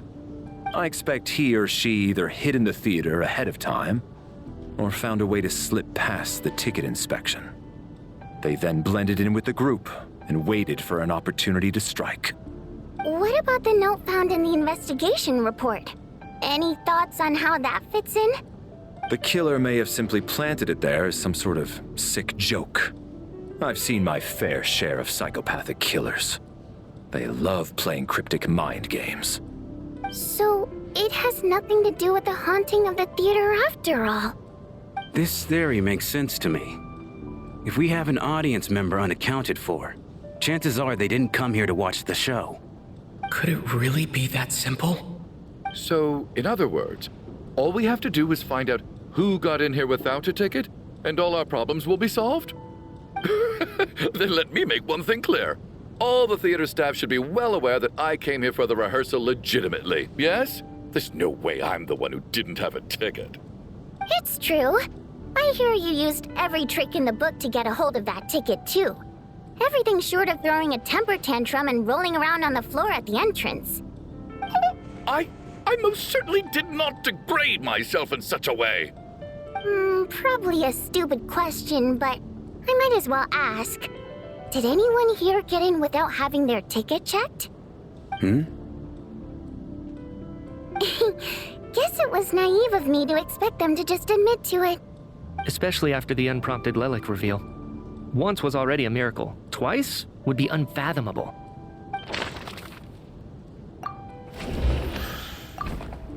I don't believe any of us here knew Shram before all this. If no one can verify Shram's identity... Mr. Shram, did you really go through the ticket inspection to get in here? Huh? Me? Why am I being singled out, my friend? Do I seem that suspicious? It's not that you stand out as suspicious, more that everyone else has been ruled out as trustworthy. Okay. Well, we spent the best part of 2 days together now, so I'm sure you can all tell what kind of person I am. I'm a true gentleman. I never dream of doing something like sneaking to the theater without a ticket. Yeah, I have no doubt that you're a good person. But the problem is, none of us here actually know you, so no one can say for sure that you are who you claim to be. Although, actually, what was it you said last night? Yeah, you're friends with that water imp, which is why you understand our primary mode of expression. Last time I checked, there were barely any of us remaining in Snezhnaya, since most of the water imps left. Could you tell me a little bit more about your friend? There's a good chance I actually know her. And I suppose it's also kind of a way for everyone else to get to know you a little better.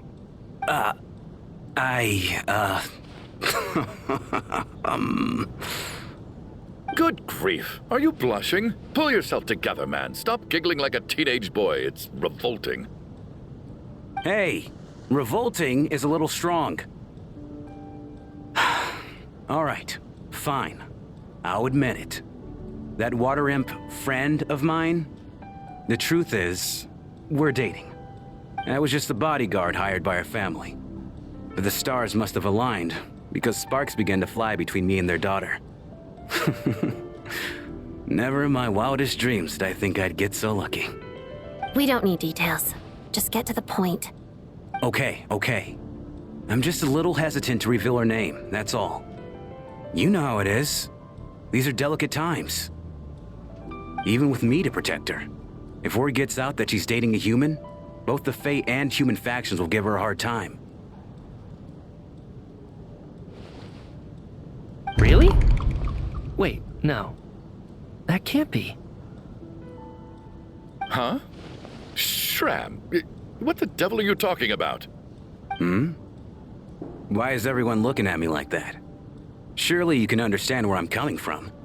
Delicate times? Factions? Yes? You know, the Civil War? Last time I checked, the Fae and the humans were still at each other's throats.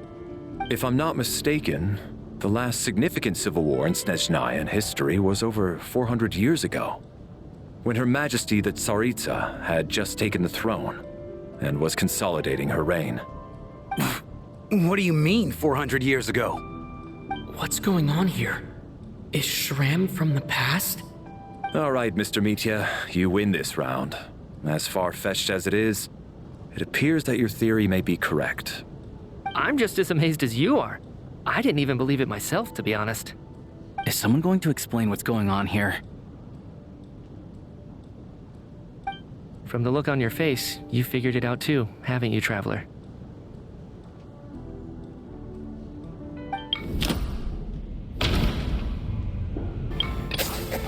The theater's ley lines have been modified to block souls within its grounds from returning to them.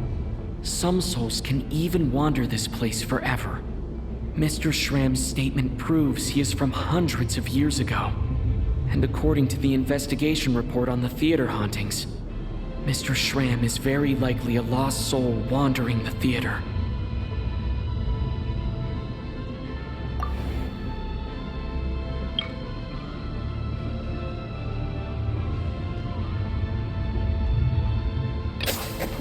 For some unknown reason, the soul that has been wandering the theater due to the ley line issues has joined our group and blended in.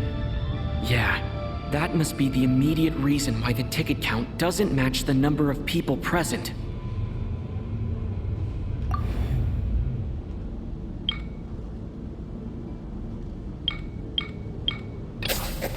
The contents of the investigation report have been verified.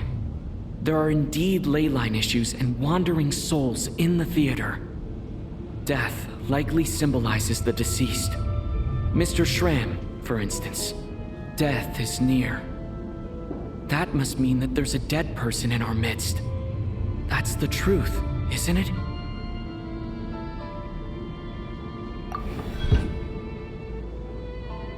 Yeah, the logic is clear now. The investigation report said that there would be souls stuck wandering around the theater because the ley lines were cut off.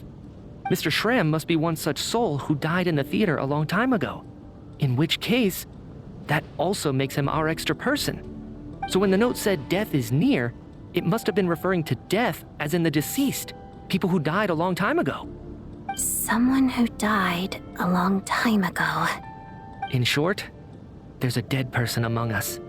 The extra person we've been searching for is a ghost from the past. You mean I'm a ghost? No. Don't make jokes like that, my man. There must be some mistake. But even if I was dead, I know for a fact I didn't kill anyone these past 2 nights. Yeah, even if all that's true, the report also said the souls inside the theater can't affect reality, right? They're harmless. Then what if the problem isn't the souls at all, but the ley lines themselves? The ley lines have a powerful ability to attract and devour souls. Let's say that the ley lines are like a black hole, constantly seeking to engulf souls. But the souls that don't want to return are trying to avoid being sucked in. Huh. Why does this analogy sound so familiar? What happens when the black hole can't achieve its goal? I'm only speculating here, but what if it ended up swallowing innocent souls by mistake, or intentionally taking other souls to compensate? That could explain why we weren't able to determine a cause of death. If you're right, and their souls were devoured by the ley lines, it does make some sense. It does seem to explain a lot of the things we couldn't make sense of. Does that mean it's true? Except there's no concrete evidence. Mitya is relying on a lot of logical leaps. Still, it seems like the best explanation we have under the circumstances. Alright, so how could Shram not know that he's dead? Seems a little unlikely that he hasn't noticed anything unusual even after several days interacting with us. On the contrary, it's perfectly normal for a soul to wander the theater for centuries without questioning their existence or reason for being there. It's simply what's natural for them.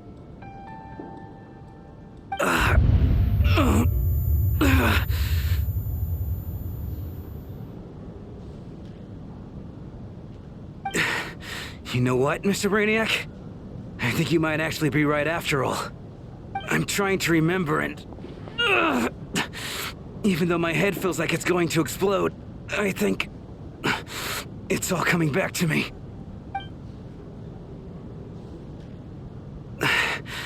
I was the one who didn't want to remember my own death, so I forced myself to forget.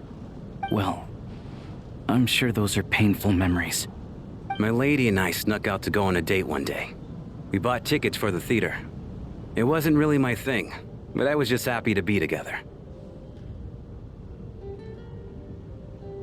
All of a sudden, a group of people burst into the theater, shouting for all the water imps to get out, performers and audience members included. It was clear the conflict between humans and Fae had reached a boiling point. This time, the extremists were even coming after the water imps who had nothing to do with the war. I thought I could pull one over on them, so I took off my jacket, draped it over my lady, and tried to sneak out amid the chaos.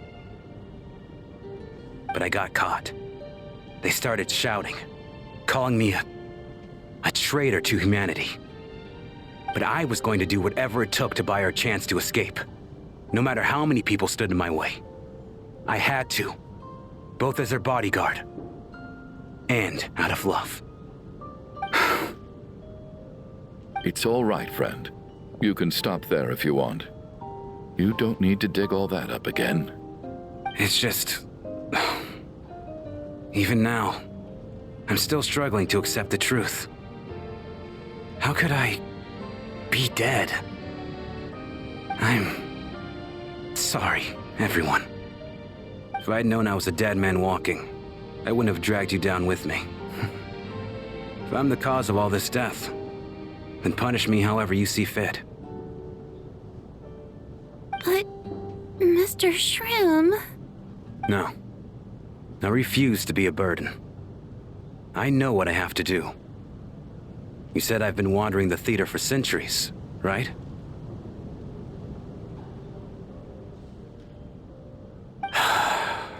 I guess it's high time I got a breath of fresh air. Out there, I mean. I'll leave this place and take all this death with me. Go out on my own terms. Mr. Shram, I'm sure we can figure out a different course of action. My good sir, we both know I'm not supposed to be here. I should have accepted my death long ago. One way or another, this has to end. Unless you're saying this goes against another one of your military principles somehow. No, I'm speaking on a personal level this time. Let it go, man. Oh, wait. One last thing. Miss Waterimp. My lover. Her name was Litia. Litia Ozarova. Do you know what happened to her? Ozarova. Oh, Auntie Ozarova. That's what we all called her. I remember her as a very kind elder. She had a bunch of kids, too. I'm so glad she survived. And she had lots of kids? Good. That's... good. I could hardly expect her to stay single just because of what happened to me, right? As long as she went on to be happy, that's all that matters. Besides, I'm dead. My soul's been wandering around here for so long because I was worried about her. But now, I can go without regret. There's no need to see me off, my friends. I've enjoyed our time together over these past few days. Perhaps we'll meet again in the next life.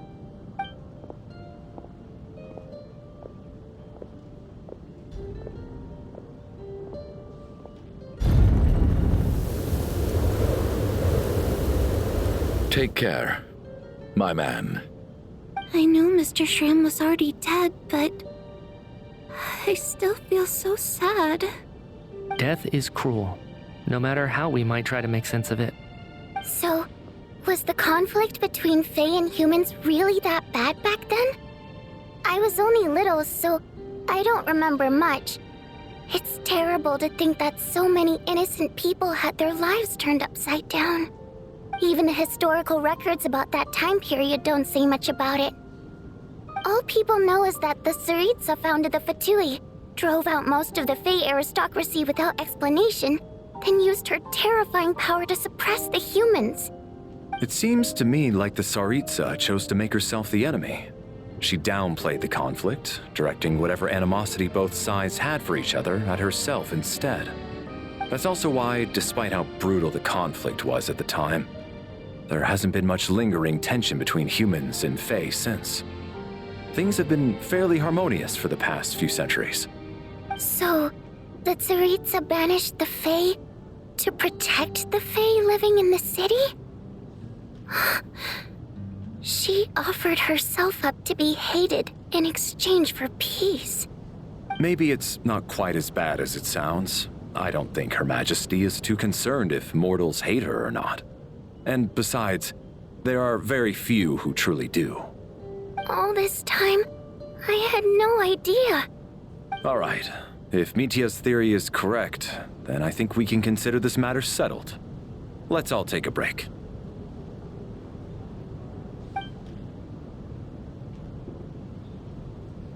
Ugh, if only this blasted storm wasn't still raging on.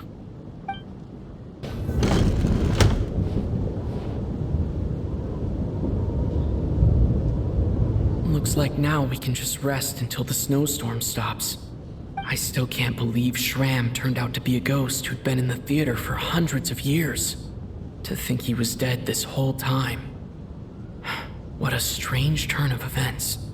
Knock knock. Huh? Knock knock. You know the door isn't closed, right? You don't have to knock. Think of it as a signal then. When I'm entering someone else's room and I knock, I'm here as Odette. If I don't knock, it's Lelik. Thanks. So, why did you come to find me? Is there something I can help with? Vodyanitsa said you knew about my secret identity from the start. But when everyone was discussing who Lelik could be, you were worried that revealing what you knew would be unfair to me, so you kept it to yourself, right? Yes, I'm extremely grateful for that. It's nothing. I mean, you didn't hold what happened with Signora against me, so I should thank you for that as well. Actually, there's something else as well. I found myself in a situation similar to the one you were in when you helped conceal my identity. So I thought I'd come and ask you for advice. It's about Mitia. Before all of this, the last time I saw him, he was dead. As I'm sure you know, my goal as Lelik was to stop Project Stuja. Well, When I found out the tech lead for the experiment behind Project Stuja was Mitya, I immediately started planning to track him down and threaten him to back out. I often saw him around the theater, but I soon concluded that making my move there would risk exposing my identity. So I decided to infiltrate the Armory Palace and go directly to his lab. That way, the threat would be much more effective. Well, I suppose there was a bit of luck involved, but I am a Fatus, so I already had some familiarity with the building's layout. But when I finally made it to his lab, Mitya seemed to be dead.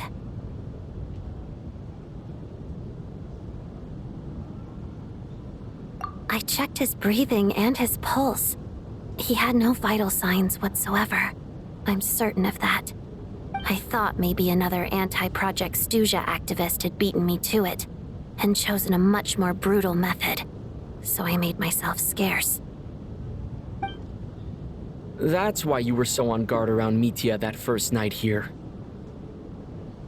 Yes. When I saw him sitting in the audience, I could barely contain the shock. To me, it was a miracle. Somehow, he'd come back from the dead. But then, the murder started happening and things got so complicated that it wasn't really at the front of my mind. That is, until Mitya himself said there must be a dead person among us. Then, I couldn't ignore it any longer. And yet, you thought that bringing it up right away would single Mitya out. Just like when everyone was suspecting Lelik. Exactly. I thought there could be something I was missing. Besides, we soon figured out that Mr. Schramm was a ghost, and we knew there was only one extra person, so we thought he had to be the one. But now, it seems like there's another candidate. I understand why you kept it to yourself. There was so much information being thrown around during that discussion. Bringing up Mitya would have just introduced more confusion. So, what do you think we should do? Let me confirm one thing first. When was it that you found Mitya dead? Around a week ago, sometime in the afternoon. A week ago? That's earlier than I thought. I saw him just a few days ago at a restaurant. That definitely would have been after you found him dead. He seemed completely normal to me, chatting with Vodyanitsa, trying to avoid Valeri. So he was definitely alive on that day. Huh. Well, all I can say is I know what I saw. Here's a thought. The reason we even suspected a dead person could be among us was because of the problem with the theater's ley lines. But Mitya's death happened inside the Armory Palace. The ley lines affecting the theater shouldn't reach that far. You're right. I guess he doesn't fit the profile of the person we were searching for. I think the chances of it being him are very low. Surely he can't have died for real in the Armory Palace. Unless... Unless what? Unless he really did come back from the dead. You're right. Do you think we need to disclose this to the others? Huh, what's this? A private meet and greet? Where do I line up? That's not what's going on here. Well, I was just making the rounds. Thought I'd try to lighten the mood a bit. Vodyanitsa's handing out food if you're hungry.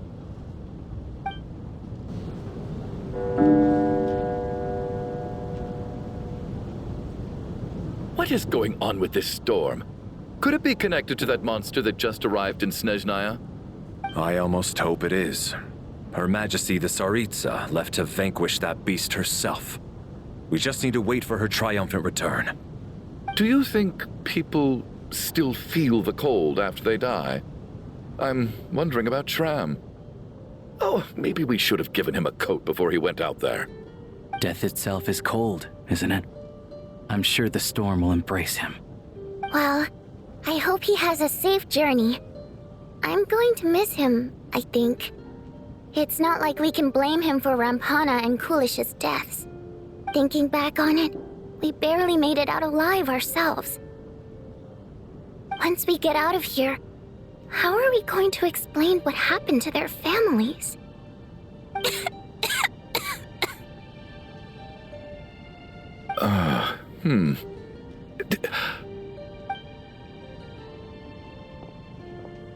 Are you okay? Here, take this. I've never used it.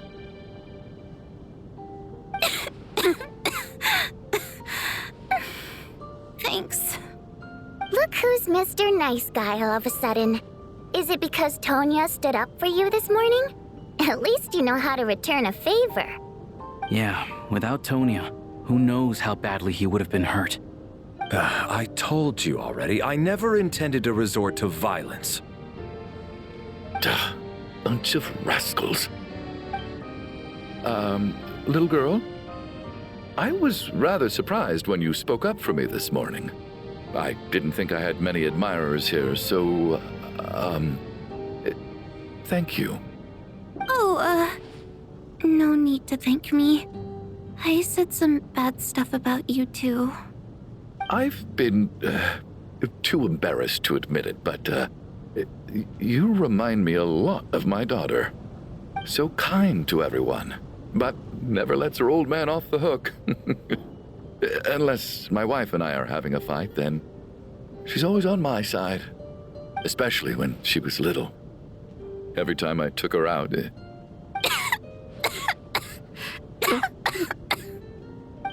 All right, easy now. How long have you had that cough, Tonya?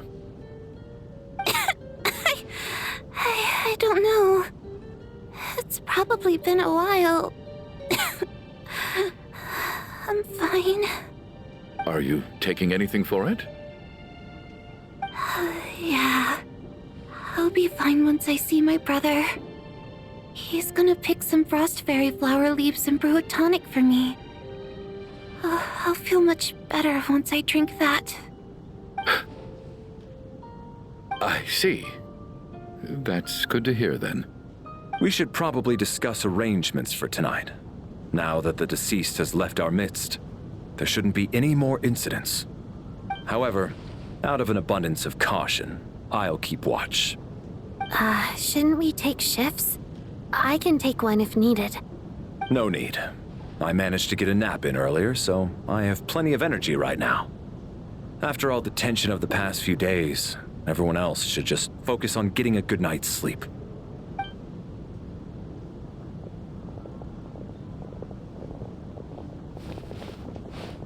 What a long day. This whole situation turned out to be way more complicated than I expected. But Valeri's right. I should just try to calm down and get some rest. The last thing I want is to give myself nightmares.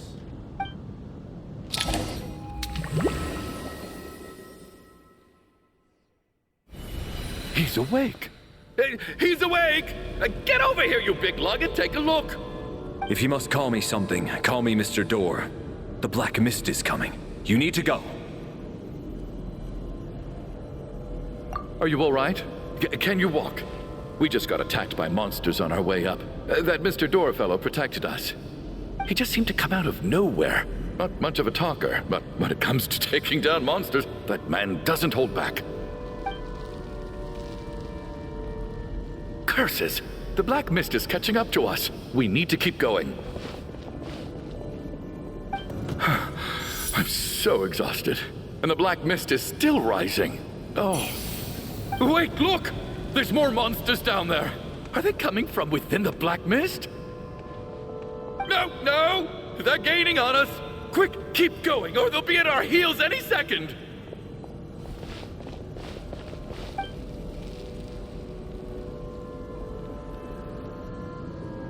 Mr. Door, what are you doing? We need to get out of here. They're coming! Found it. This is my door. What? You mean you're going to stay here? I am a door. This is where my duty lies. No! You saved us. We can't leave you behind. You must keep going. A door can only keep things out for so long. You must make haste. But... Oh, you're right. Let's go! We can't let Mr. Door's sacrifice be in vain!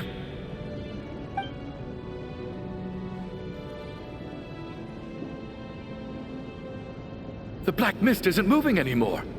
Looks like both the monsters and Mr. Door are gone. I didn't just imagine all that, did I? Surely I wasn't so scared out of my mind that I hallucinated a door as a human being. Oh, okay, good.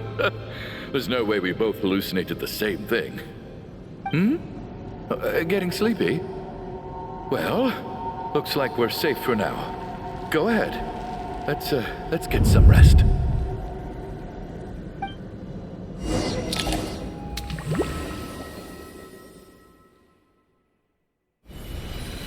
What time is it?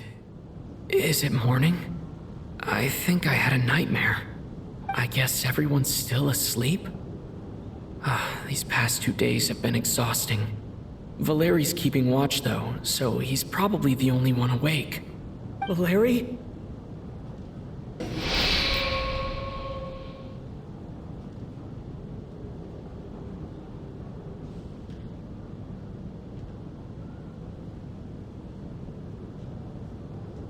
Wake up! Everyone needs to wake up!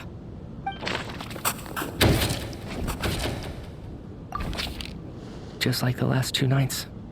No clear cause of death. I've been a real thorn in your side, haven't I, Mr. Valeri? Now you can rest in peace. But for me, life will be all the duller for not having to run away from you, my friend. How's Tonya? Is she okay? I just checked on her, and it doesn't seem like anything serious. She's just exhausted from the past couple of days, and she's still recovering from her illness. We should let her sleep a bit longer. That means Valeri was the only one who died last night. If Valeri was awake and keeping watch, it would have been impossible to kill him without waking everyone else up. That much is certain. This is so frustrating. Why has nothing changed since yesterday? I thought we already dealt with the dead person causing all this. Actually, one thing has changed. There's only one victim this time, not 2. Does that mean...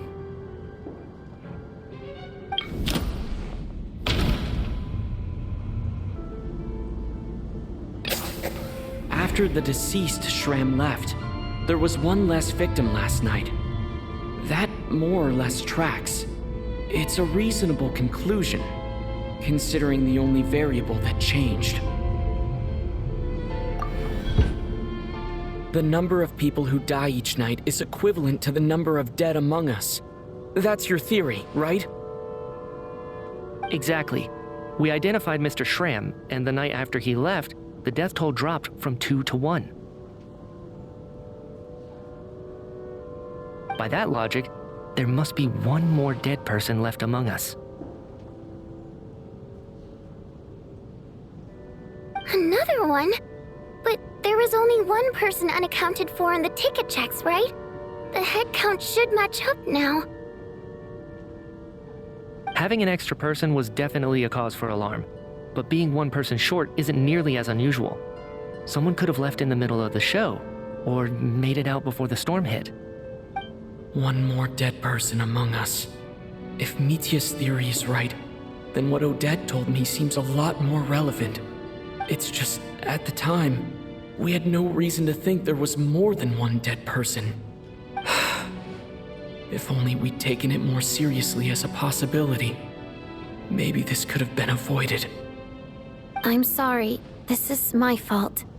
I had information that could have been helpful, but I held back. I should have brought it up right away. I'm partly to blame as well. I was too quick to dismiss Odette's concerns. What is this about? What have you two been getting up to behind my back? Sounds like there's some big news you've been keeping from the rest of us. Well, we're all ears.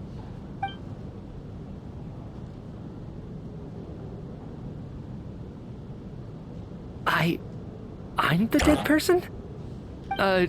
Wow, that's certainly news to me. Odette and I talked about it yesterday, but we thought it just wasn't possible, so we left it at that. Yeah, I don't blame you. If I'd been there, I probably would have reached the same conclusion. It just sounds too unbelievable. Let me just try and verify this. I just scoured my memories trying to think back to the afternoon Miss Odette mentioned. But I honestly have no recollection of dying. That's where I'm different than Mr. Schramm. Having seen Mr. Mitya a few days ago myself, I also find it hard to believe he could be the other dead person among us. Well, if it isn't Mitya, then who? Do we vote on it? If you don't mind me asking, Traveler, I believe you mentioned that you know Tonya's brother. Had you ever met her before all this? No, never. Wait, are you saying... Now just 1 minute. I know where this is going. You can't just randomly point a finger at anyone you want. You're in the hot seat, and all of a sudden you want to divert our suspicions onto somebody else?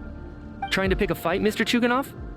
Whenever you open your mouth, all you do is attack people, and I've had enough of it. If you don't want to engage in a civil discussion, you can shut up. You little brat! Did Mitya ask about Tonya because he suspects her? I suppose I only identified her by age, and nothing else. Could that mean... I'm just saying, you're going around casting suspicion on people for no reason. How could Tonya be dead? I can vouch for her, if nothing else. I've seen her before. She's the sister of that Harbinger, isn't she? The one called Child. Oh, really? You're telling the truth? Since being here, I don't think I ever mentioned she was Child's sister specifically. Does Chuganov actually know her? If Chuganov can vouch for her, then it can't be Tonya either. In which case, it seems unlikely that there's another dead person among us at all. Miss Odette, could you go over that afternoon with me one more time, when you found me dead? No problem.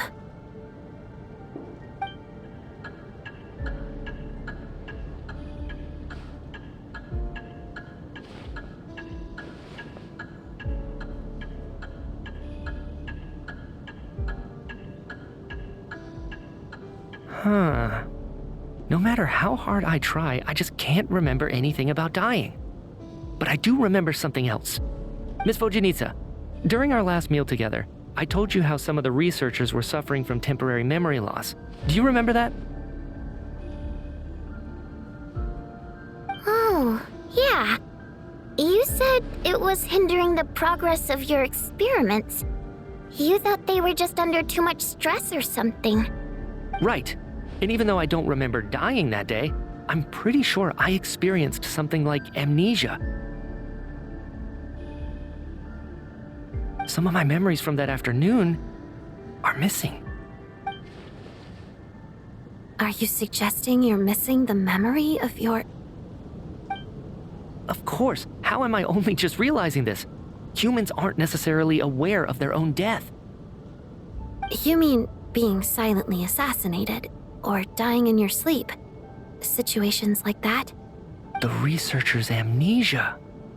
Suddenly it all makes sense. I must thank you, Odette. I think your perspective just helped me reach a breakthrough on a series of issues that have been troubling me for quite some time. All right. It's decided then. I'll be the one to leave today.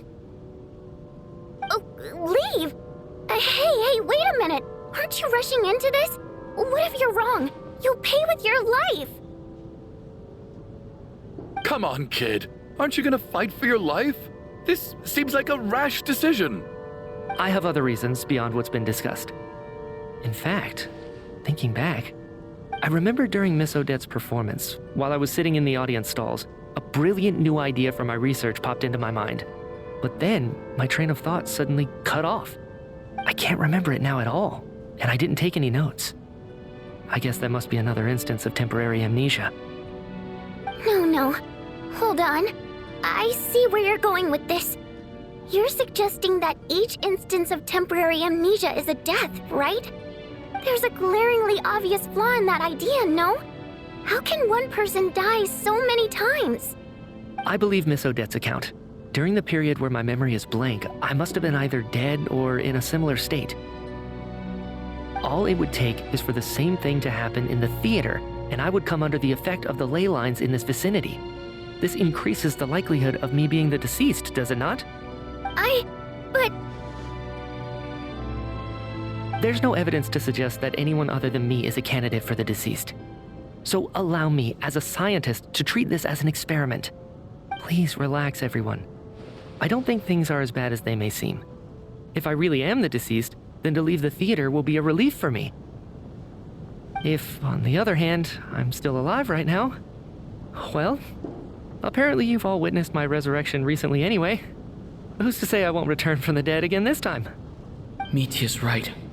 This is the only thing we can try right now. I think he's deliberately downplaying the gravity of the situation, though. He probably doesn't want to burden everyone. What is a scientist if not someone who gambles on experiment after experiment in an attempt to obtain the truth? With this snowstorm, the ley line phenomenon, ghosts of the dead, and my amnesia, we've been paralyzed by not knowing and powerless to do anything about it. It's a terrible feeling. But if I do get resurrected, you can be sure that I'll come back with the truth of all this. Just you wait.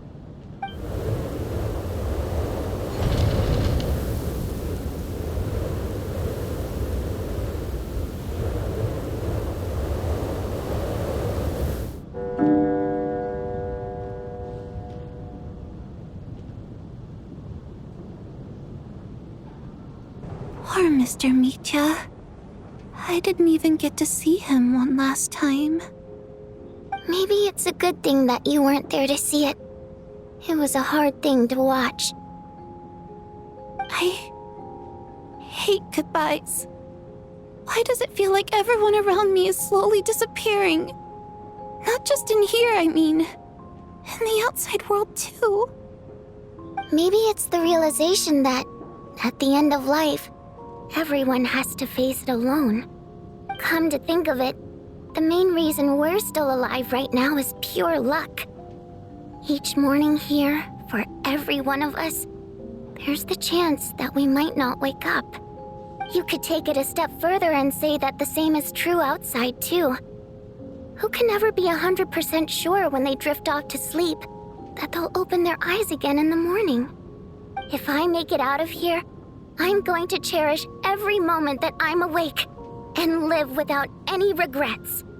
Without regrets? I feel like a strange sense of anxiety has been quietly growing inside me over the last 2 days.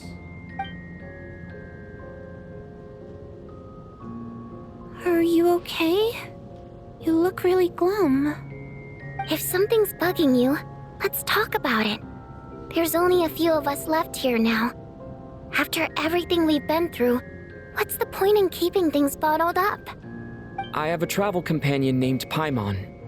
Alosha and Odette have met her before. She's been feeling unwell recently. You're worried about her, aren't you? That makes sense. We've been trapped in here for days. To be honest, I used to feel like I was just a spectator in this world, watching everything that happens from the sidelines. Maybe it's because I'm a descender. A descender? But with Paimon by my side, over time, I slowly felt my connection to this world growing stronger. She loves eating, sleeping, and having fun, but she's also a great guide. It's her authenticity that makes this whole world feel more real for me. Over the last few days that we've been apart, I've often caught myself wondering, what would Paimon say if she were here right now?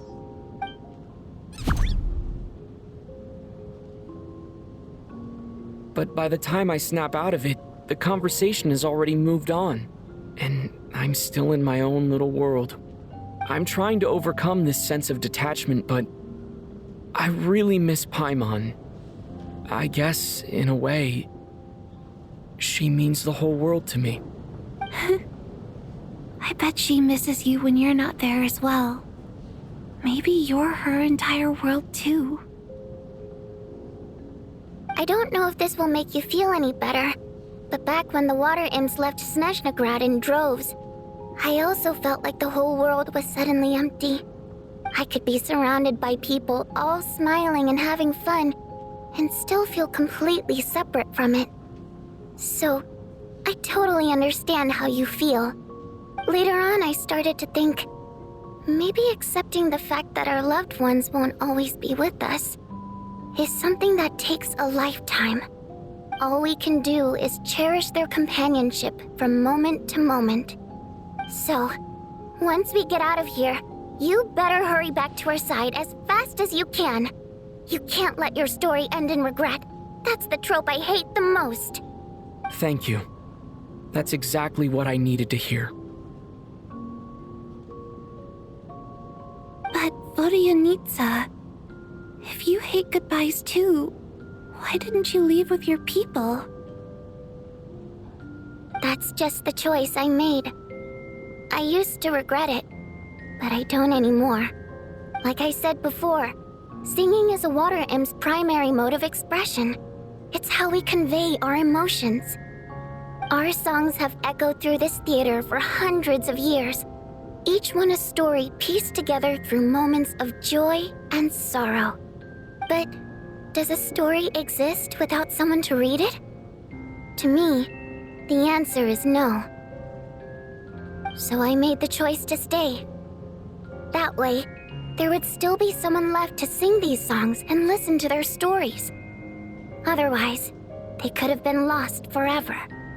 Could you teach me how to understand your people's songs sometime?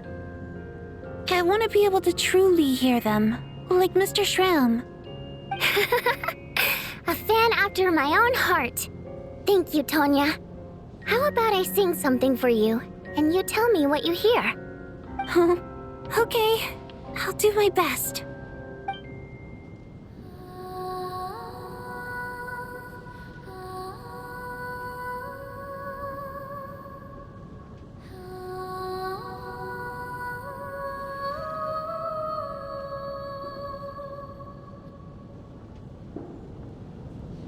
I've never heard that one before.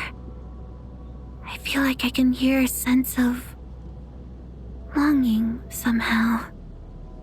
I wonder why that is. Color me impressed, Tonya. You're a keen listener. Most people can only tell if a song is happy or sad. I didn't think you'd be able to pick up on such specific details. So, what's the song about then? Come on, tell me. I've actually never performed this song in the theater before, because it has more of a ceremonial purpose for our people. It's not meant for the stage. It means something like, may those we have lost watch over us, and follow this song back home in the night, so that we might be reunited once more.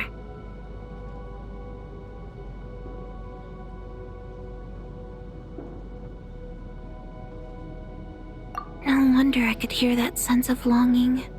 You sing it for loved ones who have passed away. I hope it reaches them. It's getting late, Tonya, and you're not well. We should all turn in early. I suppose there's no reason to keep watch tonight.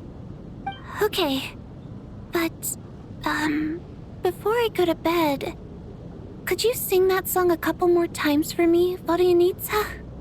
Of course. Anything for my #1 fan.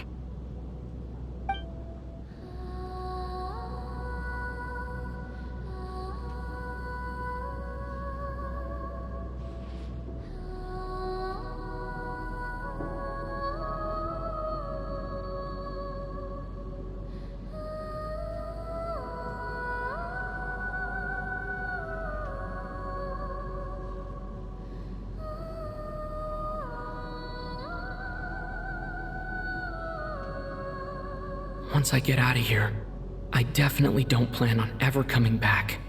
But I guess that means I'll never get to hear Vodyanitsa sing again. That's a sad thought. Before I fall asleep, I should cherish this moment of companionship while it lasts.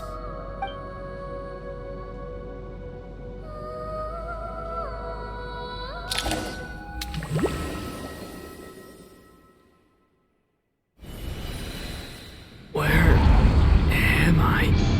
It's so dark in here, and I feel kind of dizzy. Am I alone?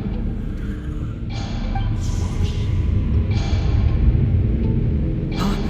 What was that noise?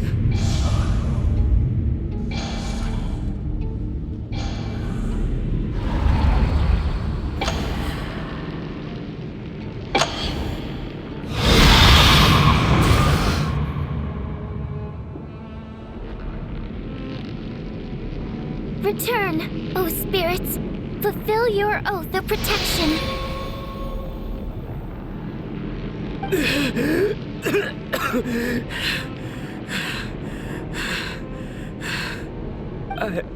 I'm alive?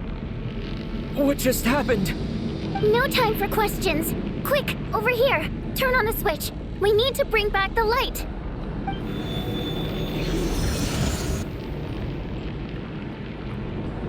All right, we're safe. The spirit just now is called Night Prayer. The light subdues her, but she'll attack without a second thought in the dark. Sort of. I know it's hard, but you can't let this place go dark, or she'll kill you again. Yep. Luckily, I was here to resurrect you. Otherwise, that'd have been a real bummer. A bit more than a bummer, I'd say. Wait, so you have the ability to resurrect people? Sure I do. I'm your guardian spirit after all. I specialize in soul recall. Oh, it's nice to meet you, by the way. Thanks. It's nice to meet you too.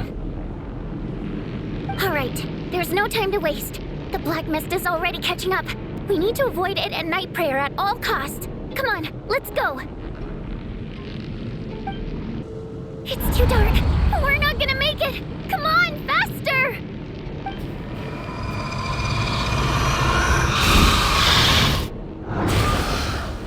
Traveler! I won't let you die like this. Not on my watch.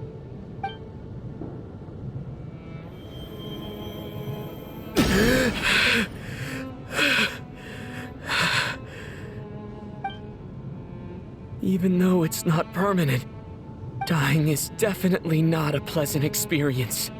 Great. You're back. Yeah, thanks to you. Time for you to get out of here. Quick, before the light runs out. What about you? You're not coming with me? I can't. I've already been used up. A guardian spirit's skills are finite. I can only resurrect someone so many times. I might not look any different, but my essence has been exhausted. Now, I will slowly start to fade away. I can go no further. The black mist is where I belong. It's okay. Why didn't you tell me sooner? Because it wouldn't have changed anything. That knowledge would have just burdened you. And a guardian spirit's role is to protect. But... Go. Now, before it's too late. I already hear Night Prayer approaching.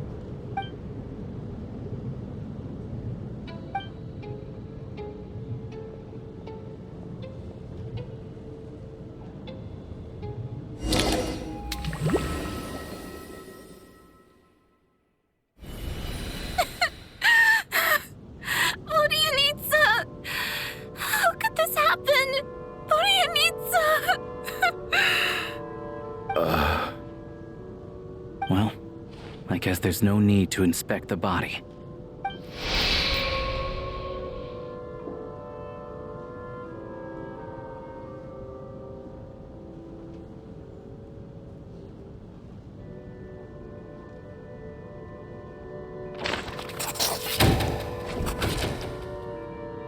This wasn't supposed to happen. You lied to us, didn't you, Chuganov? You've been lying from the start. Take a long, hard look at yourself before you go around accusing other people. I suspected you on day one, Lelik, and now look where we are. By some strange coincidence, you've never been targeted. You just happen to have survived this long? No, you should be the prime suspect.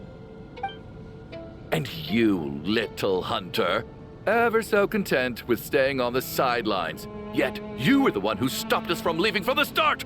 Why are you trying to keep us here? Now you're just lashing out indiscriminately. That's either a sign of anxiety or a guilty conscience. Where was all this passion and bravado before? Decided to fight until the bitter end. Is that it? Is that a threat? Fine, bring it on. You think I'm afraid to die after all this? You want to kill me? Go ahead. I'd like to see you try. After all the trauma of the past few days, everyone's been pushed to the breaking point. Valeria and Mitya aren't here anymore. Someone else needs to step up and take charge. But first, I need to think this through. Considering everyone left, who's the most likely candidate for the deceased?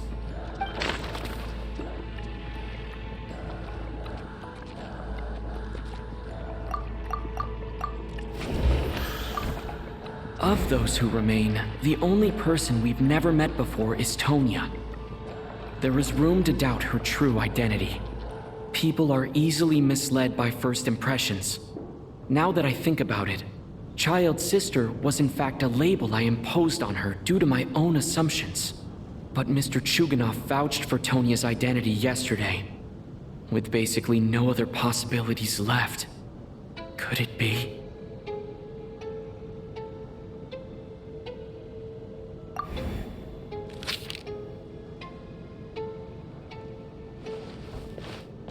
Tonya, how's Tusser been lately?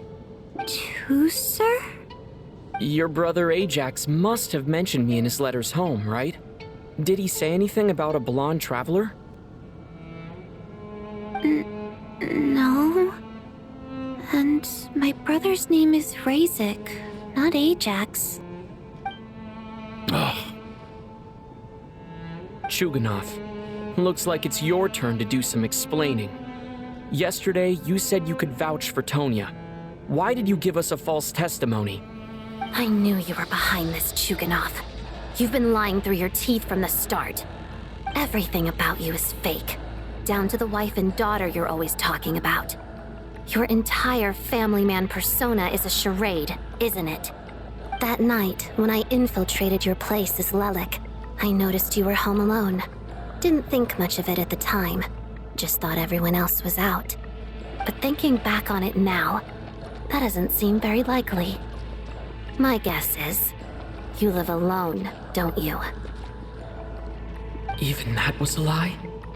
But why would he lie about having a family? Oh! Curses! Oh! Why is there no end to this blasted snowstorm?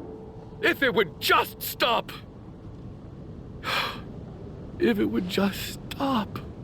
I think I remember now. I know how I ended up here. It feels like a distant memory. But at the same time, it's just like it was yesterday. The reason I'm always coughing is because I got sick with frostbite. The locals usually call it the snow cough. It's not a very common illness. It's partly genetic and partly caused by the cold climate, but it can be fatal.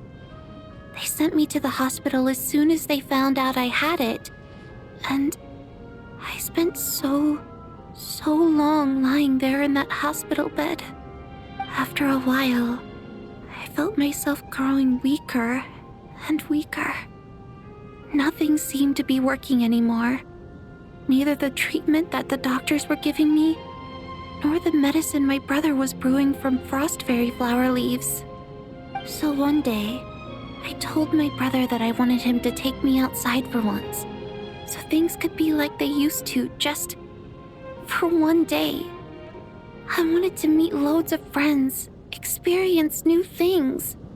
He agreed. He snuck me out of the hospital, and we escaped. We got to the theater, bought tickets, and went inside. Oh, it was all so exciting. I remember the show very clearly. It was amazing. But I found myself getting sleepier and sleepier. Oh, Tonya. When I woke up, I couldn't find my brother anywhere, so I guessed he'd already left. But there's no way he'd leave me behind. So I decided to stay here and wait for him. At the time, I figured he'd probably gone to brew some more medicine for me. I was planning to chew him out for abandoning me when he got back. Tonya, it sounds like by then you'd already... Yeah, I know. I understand now. Dead, aren't I? This cough and the feeling weak, it's probably just my body's memory. After all of that, it turns out I can't blame my brother after all. I was the one who abandoned him. I'm sorry, everyone. I realized this much too late. It seems like death skewed my perception. And now I've dragged you all into this mess. Your name probably isn't even Tonya, is it? Didn't that ever strike you as odd over the last few days? Well, when I was little, my brother and I read a storybook, and Tonya is the name of one of the characters. When we escaped from the hospital, our family and the hospital security were looking everywhere for us.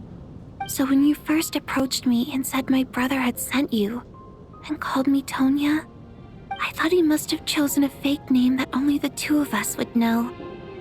Because he was afraid of getting caught. Now, it seems like that was just wishful thinking. At least your memory of death isn't painful. That is a small comfort. Now it's your turn, Chuganov. Talk to us. I believe no lie is ever told without a reason. You're right. I was lying. I happen to know that the Harbinger child and his sister Tonya managed to get tickets, so I lied to you and pretended I knew them. And yes, I was lying about my family too. The truth of the matter is, I lost them a long time ago. I just refused to accept reality. And now I've spent the second half of my life living a lie. I'm a joke. My daughter's name was Iskra. And before you ask, yes, Iskra, as in Iskra Manufacturing Plant. She also died from the snow cough. She was just 6 years old. If she were still alive today, she'd be around the same age as little Tonya here. After Iskra passed, my wife couldn't bear to face those memories either. So she chose to start a new life without me. One day when I came home from work and saw the empty room, I felt like I couldn't breathe. Subconsciously, I started to imagine that they were still there. I soon discovered that this was the only thing that made me feel any better, so I just embraced the delusion. Nothing more than a pathetic means of escapism, I know. But at least it's not a crime. So explain your false testimony then. The night before last, when I was chatting with Tonya, she mentioned that her brother would brew medicine for her from frost fairy flower leaves. Combined with her various symptoms, I suddenly understood everything, including the fact that she was deceased. The snow cough used to be an incurable illness. I would pick frost fairy flower leaves to brew medicine for Iskra too. It took hours and hours on the stove. But the year after my daughter passed away, the jester of the Fatui announced that a cure for frost blight, also known as the snow cough, had finally been developed. It turned out that all previous treatments were completely ineffective.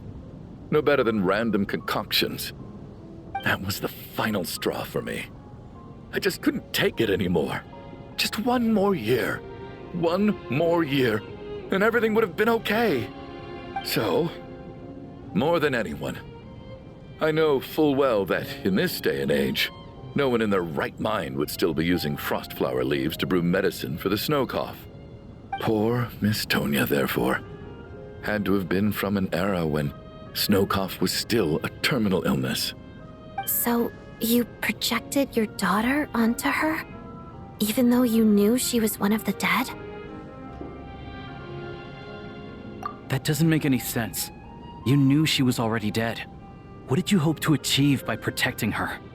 I just don't believe in your crackpot theories, nor do I approve of your actions. How can you just declare a living person dead and throw them out into that snowstorm? Nitia's gone. My good buddy Shram's gone. And now it's Tonya's turn, isn't it? The others I can make my peace with, but little Miss Tonya, here she is, standing right in front of us, alive and breathing, and fighting her own battles. Yet you're quite happy to say she's dead? I just want her to live. Once this snowstorm is over, the very moment it stops, I'm going to march out that door and find someone who can fetch the very best medicine for her snow cough. I'll be damned if I'm gonna let you cast her out into the snowstorm before I have the chance to cure her. Not again. Not this time. Not when the cure is right within our grasp. I'd never be able to forgive myself. Mr. Chuganov, stop. I can't let you do this. Tonya. By the sounds of it, you've known I was dead since the night before last, right? I really liked Mr. Valeri, Mr. Mitya, and Miss Vodyanitsa. And now they're all dead because of me. I'm not happy about that. The reality is, you've been trying to fight your own demons through me. But all you've really done is trap me inside your delusion along with you. No! Listen to me. I want to save you. I do! Well, at this point, I'm quite sure that I'm dead. I don't need to be saved. The time I got to spend with all of you is more than enough for me. Despite all the bad things that kept happening, I got to meet so many interesting people and spend so many days and nights by your side. Since the day I escaped that hospital until now, this has been an adventure I never even dared to dream of. I'm very fond of you all. If it were only possible, I'd trade my soul to bring back the ones who died. If it meant things didn't have to end like this. And that's why I'm not fond of you at all, Mr. Chuganov. I'm sorry. It's them that you owe an apology to, sir. Not me. Well then, I suppose this is it. It's time for my adventure to end. I've caused enough trouble. You're leaving already? It's still early. Don't you want to stay a little longer? No thank you.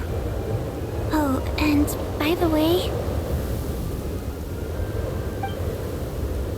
my name is Patashka.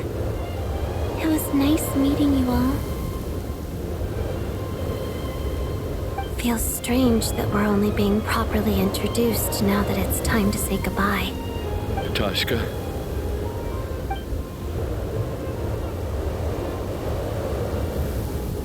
What are you doing, Chuganov? Are you crazy?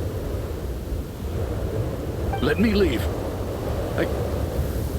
I can't keep lying to myself anymore. In your dreams. Don't think you're getting off that easy when you had a hand in the deaths of so many people. The Fatui have honed quite an array of enhanced interrogation techniques since they were founded. Once we're out of here, Lelik will personally give you a taste of every last one.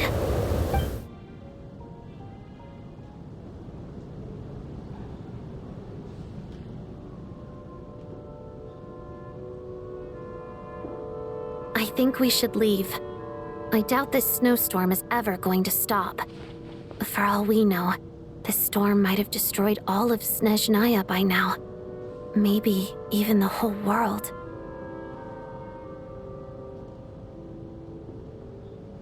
Wait, we finally solved the mystery of the haunted theater today. Maybe let's at least try to enjoy tonight? Fair enough. I don't particularly feel like dying in Chuganov's company anyway. And yet you won't let me die first.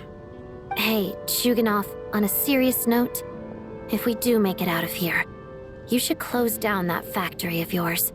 A lot of people are freezing thanks to you. Is this really the time to be discussing my factory? All right, fine. I'll shut it down. Doesn't matter to me anymore.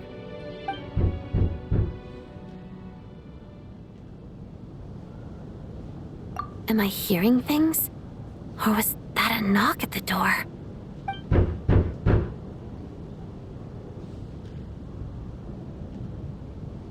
There it is again. But I don't understand. The snowstorm hasn't stopped, has it? Should we open the door? Is this it? Is this nightmare finally over? If the last few days are anything to go by, I probably shouldn't be getting my hopes up. Whatever lies beyond that door at this moment. It could be something even more terrifying than everything we've been through so far.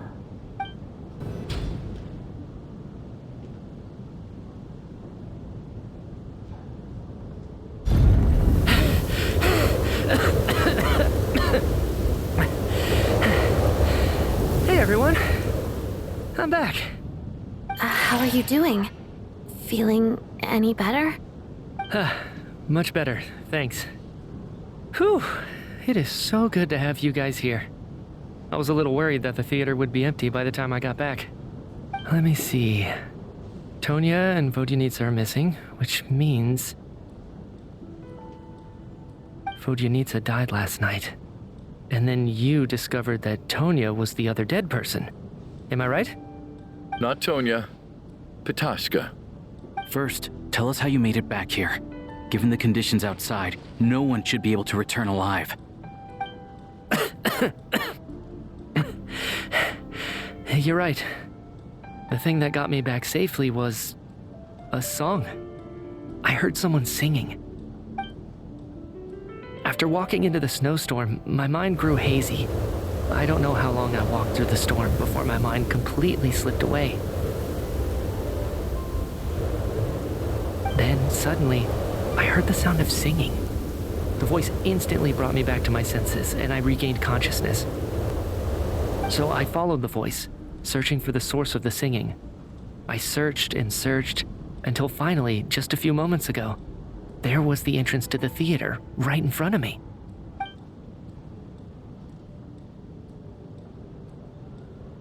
I've actually never performed this song in the theater before, because it has more of a ceremonial purpose for our people.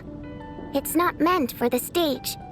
It means something like, "May those we have lost watch over us, and follow this song back home in the night, so that we might be reunited once more." That must have been Vodyanitsa's Requiem. Who knew it actually worked? That song is meant to guide the souls of the dead. Mitya, that must mean that you... Huh. No kidding. Huh, seemed like I guessed right then. This is what I've been so desperate to tell you about. When I first stepped out of the theater, I was still quite lucid. My memory of it is still pretty intact. I remember the outside world being completely different than what I'd expected. It was like this was a world where only the snowstorm existed. There wasn't a trace of any humans or buildings ever having been there. I don't know how else to describe it, except to say that it just didn't seem like the real world. And as for the Requiem, if I was guided here by Vodyanitsa's song, it can only mean that I must already be dead. And this is my soul, not my body. But I didn't experience a clear moment of death while I was out there. Nor do I feel any different now than before I walked into the snowstorm. You don't seem any different to me either. In fact, this is something I've been wondering about for a while now. If souls aren't physical, shouldn't they lack tangible form? Both Shram and Patoshka were clearly deceased, and yet their souls didn't look or feel like ghosts at all. They were visible, tangible, no different than you or me. This raises a truly terrible thought. Is that really what Mitya is suggesting?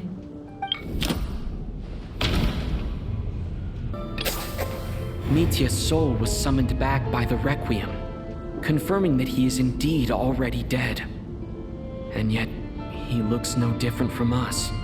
Of course, if even the long-deceased like Mr. Shram can blend in with us undetected, then maybe we've all been dead from the very start. And all of us are now souls wandering the theater.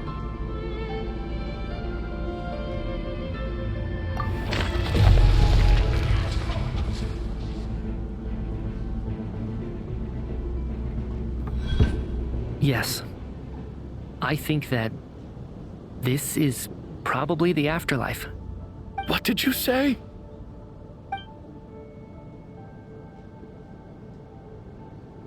You heard me. We died in the theater.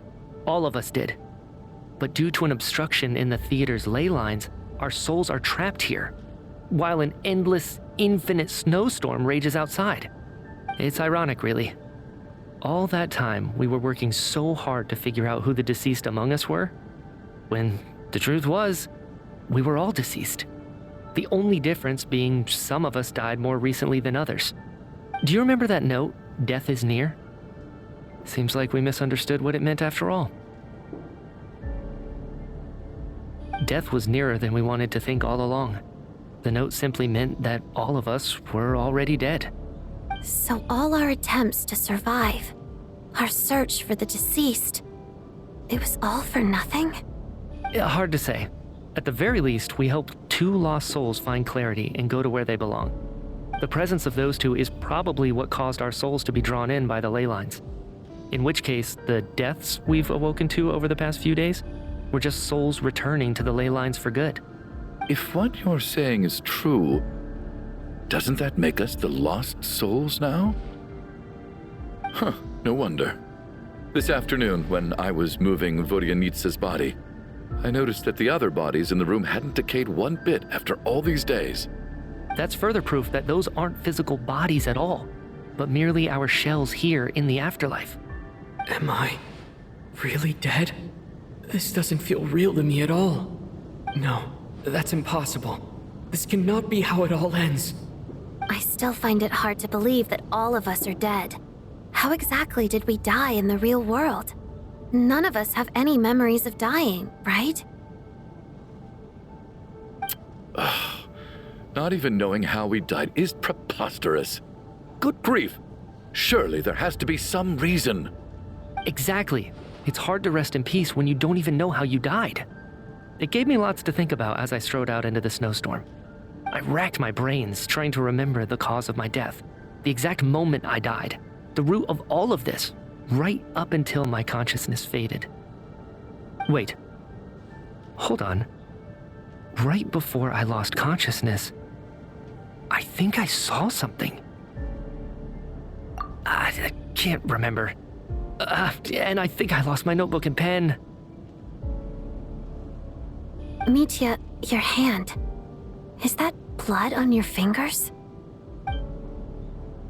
Huh? You're right. There's blood on the fingertips of my right hand. Looks like it's already dried. When did that happen? What the? I guess this was what I saw. I must have desperately drawn it in my own blood right before losing consciousness. What's wrong? Do you recognize the symbol? It's Renova, the ruler of death.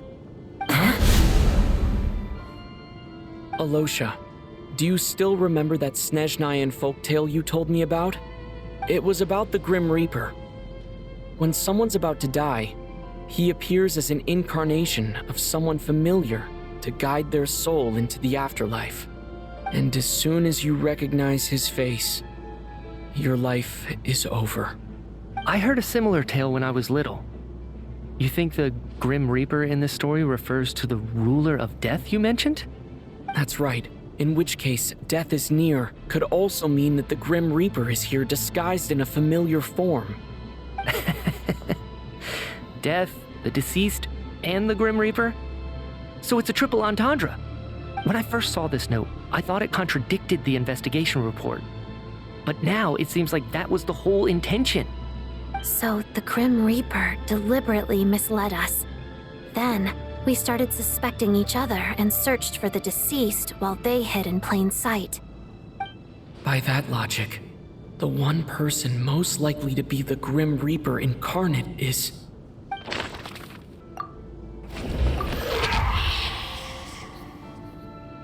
No doubt about it. It's Alosha. Looking back at how everyone has acted over the past few days, Alosha is most likely the Grim Reaper lurking among us.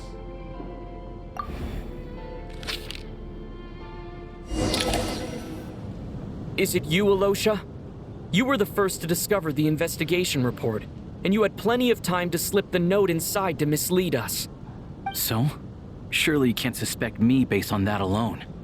What if someone else found the investigation report first, slipped the note inside, and then put it back without telling anyone? There's no denying it. The note could easily have been slipped in much earlier than it was discovered. That's not all. I've also noticed that although on the surface, Valeri, Mitya, and sometimes I were the ones taking charge of the situation. Looking back now, even though you didn't say much, you were always subtly guiding everyone from the sidelines. What do you mean? You were the one who emphasized how dangerous it was outside and insisted we all stay here. It was also you who suggested that we all sleep in the same place. And earlier today, you tried to convince Patashka to stay. I don't understand why, but it was out of character. So, you didn't understand my intentions, and now you're assuming the worst. Seems pretty unreasonable if you ask me. He still won't admit it. Fine. Let's see how he responds to the most damning evidence of all. The biggest question I have right now is, if the Grim Reaper is impersonating Alosha, then where's the real Alosha? When did they switch?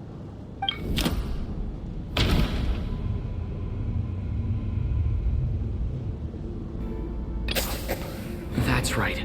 This was the moment. Right at the start, before any victims had even emerged, Alosha was switched with the Ruler of Death while everyone's guard was still down.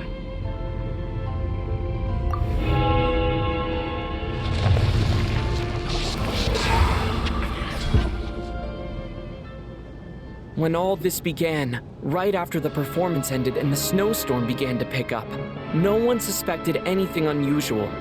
We just assumed we were snowed in. It wasn't until we discovered the bodies the morning after that we realized something out of the ordinary was going on. But it's clear now that the oddities actually started earlier than that, when Dimov walked into the snowstorm and never came back. Right. So Mr. Dimov was the first victim, not Sobolova and Torgov. And if we pinpoint that moment as the beginning of this incident, then one thing becomes clear.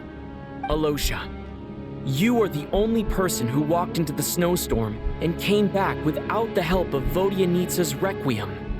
More precisely, Alosha never came back at all. The one who came back was the Grim Reaper. Not bad. Well, since you've backed me into a corner, I suppose there's no point in keeping up the act anymore. Alosha? You're the Grim Reaper? I am no such tired cliché. Mortals should address me as the ruler of death.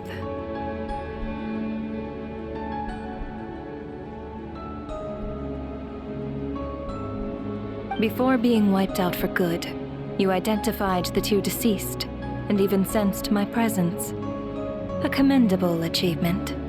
Far beyond what I expected. I heard you can ferry souls. Those deaths each night. Were they your doing? Your initial conclusion was correct. Due to the existence of the two deceased, the ley lines yearned to reclaim those long-lost souls. Every night, they devoured an equal number of souls to fill the void. This required no intervention from me. Though, of course, ferrying souls is indeed my authority. Here, take a look.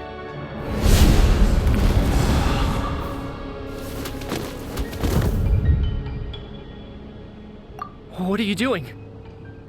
That takes care of today's too. Don't get so worked up. You are already dead, and your souls must return to the ley lines. I know we're already dead. You murdered us, didn't you? Murdered? No. Murder is when mortals usurp my authority. Death is my jurisdiction. If I require someone to die, I need not resort to such laborious methods as murder.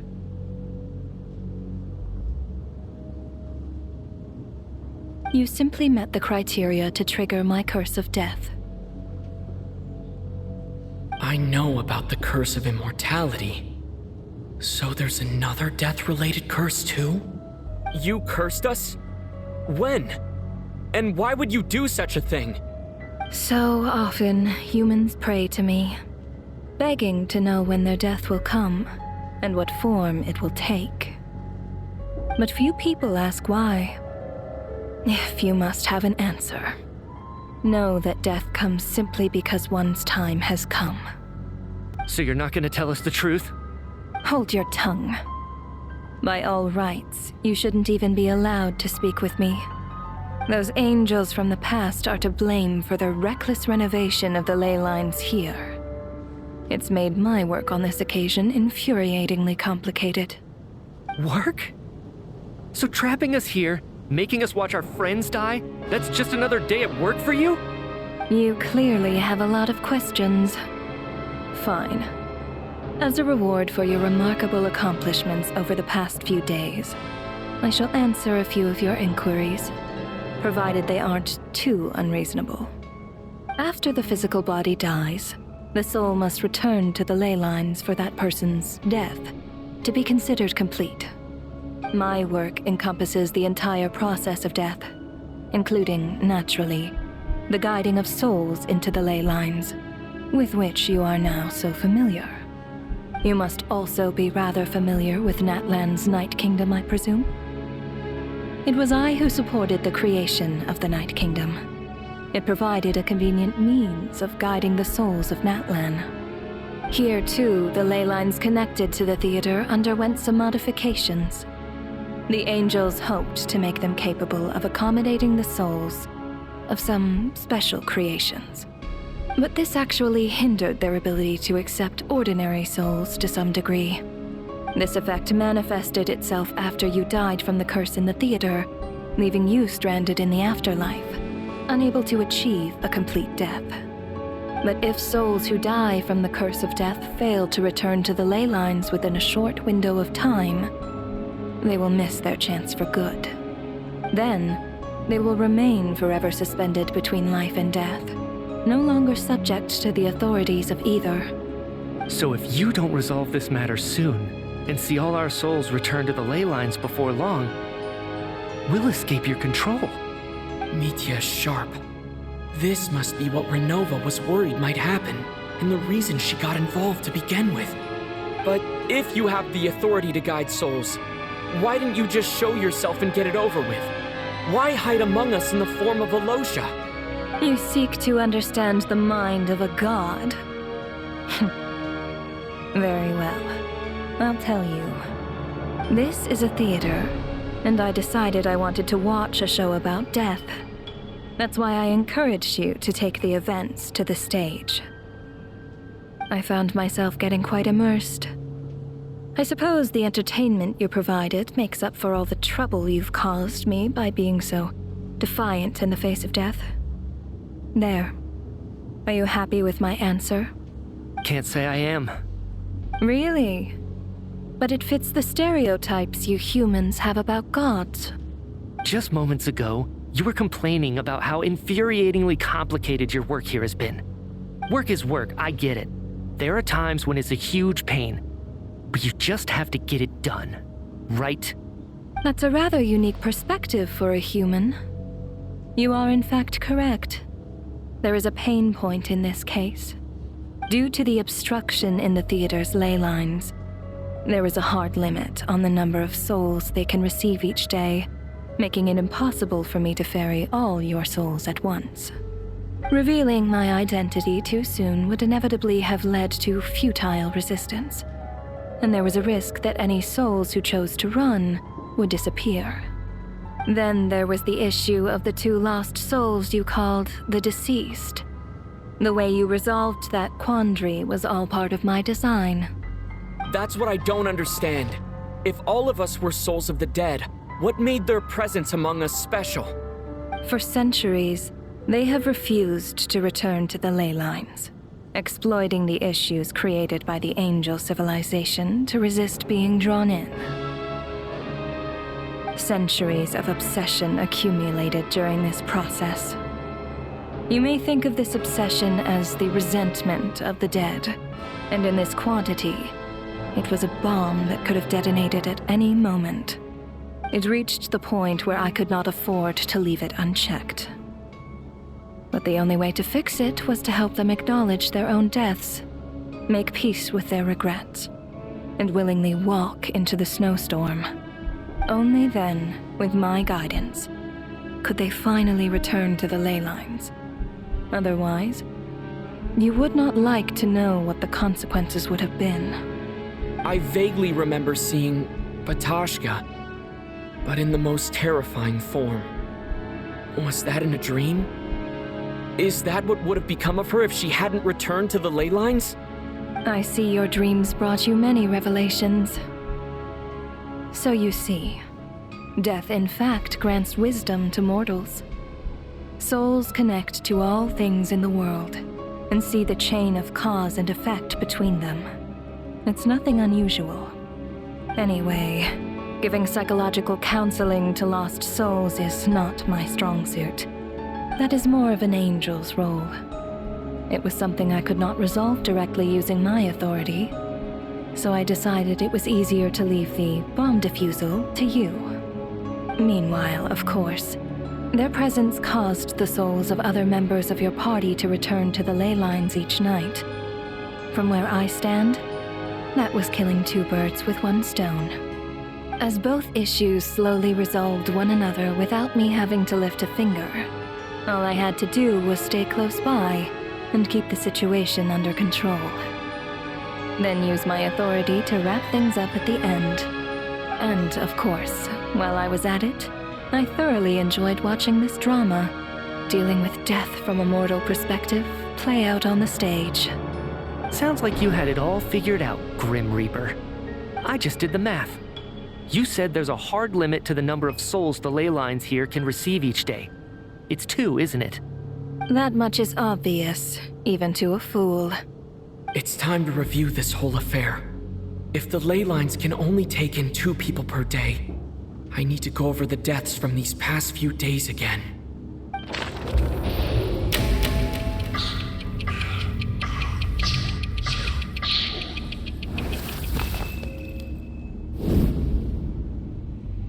Looking back now, none of us had the faintest idea at the time.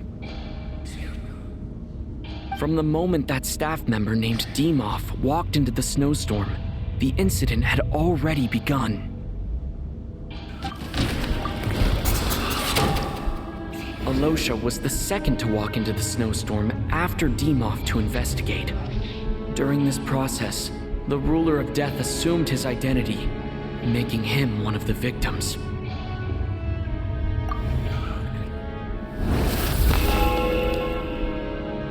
During our first night in the theater, everyone was caught up in the novelty of it all.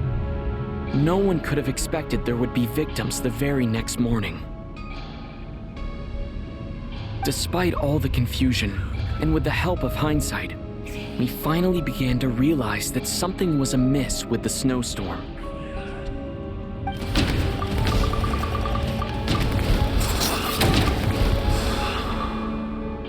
ley lines devoured Torgov and Sobolova on the first night.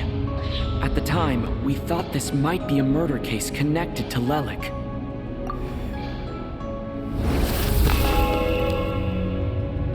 Odette and I spoke a lot that night. 3 people were on watch, but in the morning, we discovered that someone had fallen victim all the same.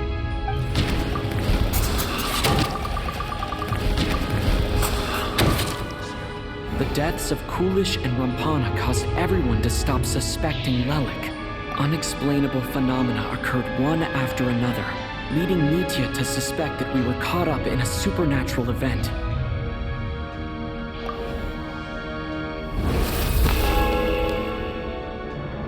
Later, we discovered that there seemed to be an extra person among us, and subsequently discovered the existence of the deceased.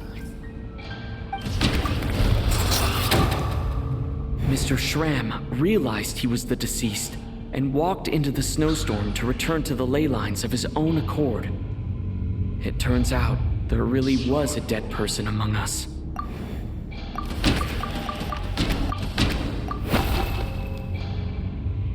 No, let me go. He thought it was all over, but Mr. Valeri's death was a rude awakening for everyone. The ley lines consumed him during the night regardless. A lot happened today. Mr. Valeri's death led us to discover the connection between the number of deceased and the number of victims during the night.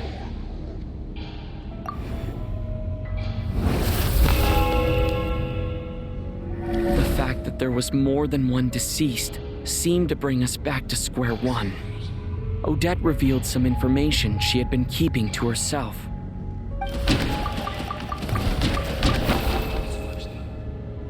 Although Mitya did indeed walk into the snowstorm that day, he returned from the ley lines with the help of Vodyanitsa's Requiem.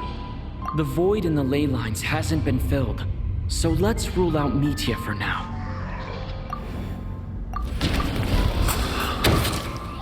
Vodyanitsa was swallowed by the ley lines in her sleep, but the Requiem she sang before falling asleep was quite a game changer.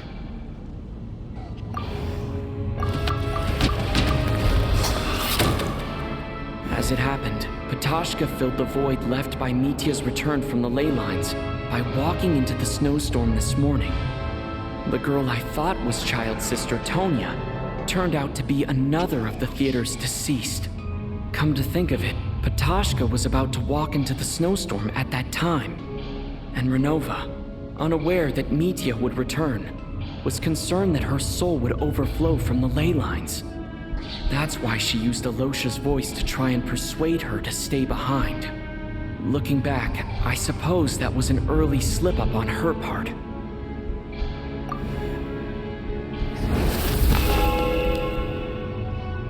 No one could have expected anyone who walked into the snowstorm to return. But just after nightfall, Mitya returned, bringing crucial information with him. Various truths began to surface, including that all of us were already dead and that the ruler of death was here among us. Then, after revealing her true form, Renova callously claimed 2 souls.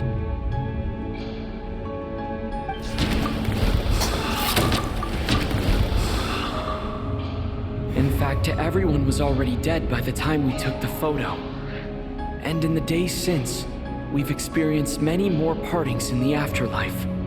Now, only Mitya and I remain. And the true culprit behind everything still stands before us. In Mitya's eyes, I see the same anger and frustration that I feel.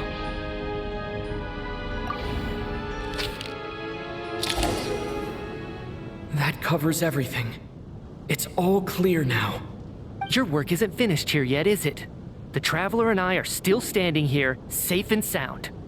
The Water Imp's song threw things off a little, but it is of no consequence. The ley lines have already anchored your soul, and the first ray of light tomorrow morning will take you back. I, meanwhile, need to review my attitude towards the Water Imp race. So the reunion in the night that Vodyanitsa mentioned, I suppose that was never meant to be a permanent reunion. That just leaves you, traveler. My power only allows me to temporarily separate your soul from your body. The ley lines of Tevat would not accept you, and your soul is firmly anchored to your body by your will. For a descender like you, who is not bound by Tevat's rules, your death can only be brought through the most violent of means, such as directly destroying either your body or soul. I have no interest in involving myself with Descenders, for now. Although, this may change if Asmodee remains missing, or you insist on interfering with our affairs. One last question then. All our struggles and sacrifices here, they were meaningless from the very beginning, weren't they? Death abides no reason. Besides, what you call sacrifice is merely a concept created by humanity. To me, it is nothing more than a self-indulgent charade in the face of death. Mere mortals fantasizing that their actions could reclaim something from my grasp. A truly laughable idea.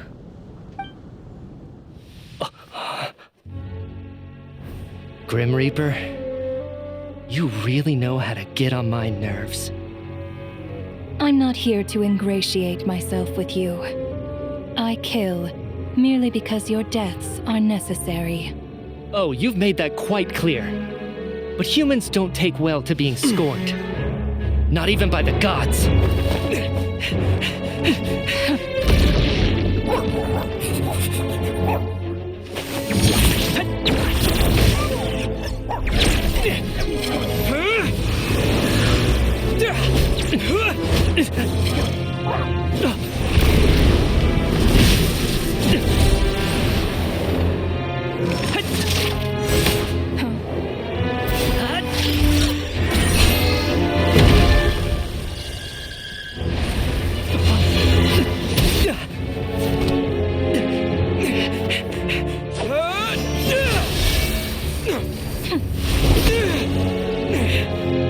This is futile. You must know that you are powerless against me in my own domain. I suggest that you save your strength. For what? Maybe we can't change it. But if nothing else, we can at least teach you to have some respect for the dead. Audacious.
How are you holding up, Odette? What happened to me? How much do you remember? What do you mean? Is the performance over? I can't seem to recall what happened. Has Odette already forgotten?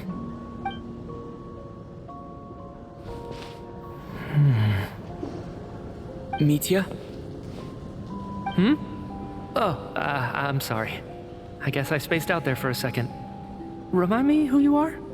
Don't you remember anything?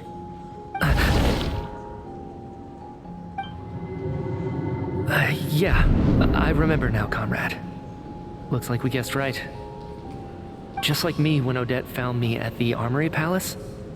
For some reason, everyone killed by the Ruler of Death eventually came back to life. Just with one catch. They forgot what happened while they were dead.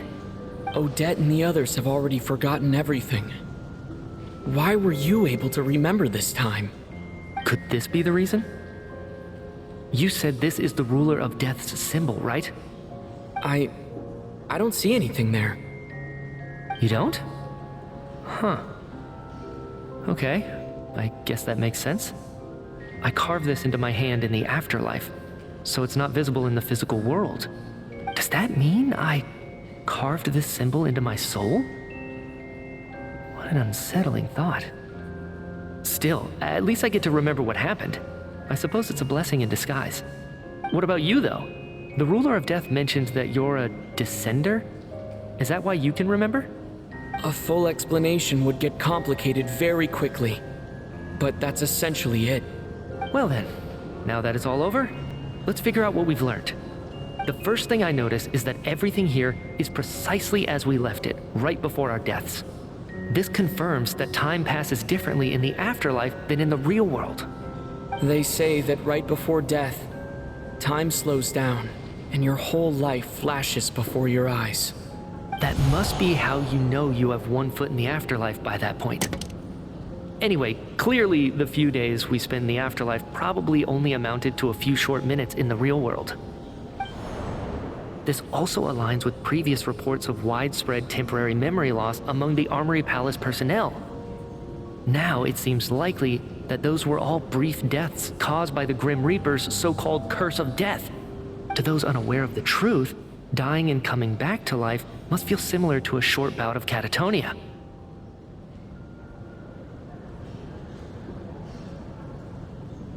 This leaves me with a couple big questions. What are the conditions that trigger this so-called curse of death? And why are we resurrected after we die? If nothing else, I think it shows that killing us wasn't her ultimate goal. We still don't know her true reasons for subjecting us to death. Right. This time only got complicated because of the situation with the theater's ley lines. That's why she had to approach it differently. If the previous incidents of amnesia among the researchers are anything to go by, killing us is usually a pretty routine matter.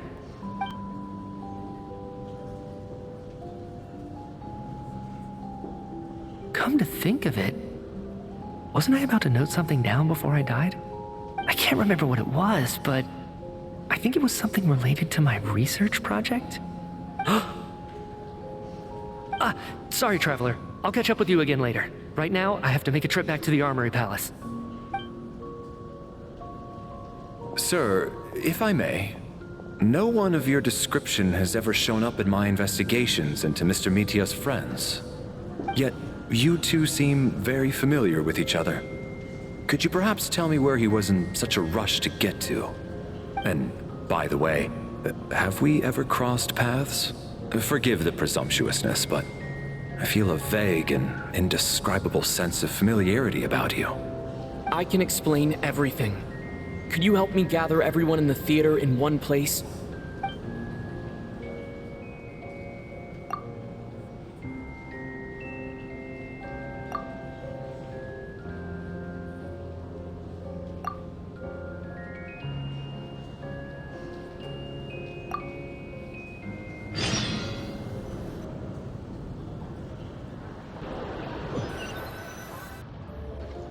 So Chuganov really is going to shut down the factory.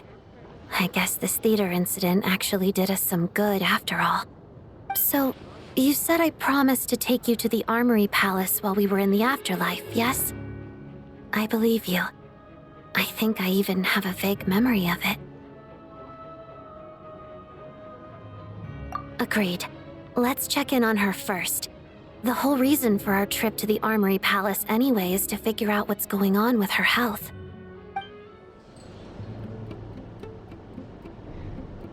I'm finally back, even though a long time has passed from my perspective. As far as Paimon's concerned, I probably just went out to watch a very short show. I should keep my emotions in check when I see Paimon again, or it'll seem weird. Wait. The atmosphere here feels off. Shh. Stay quiet. Let's go inside and take a look. Have we still not been able to notify Child yet? We need new orders.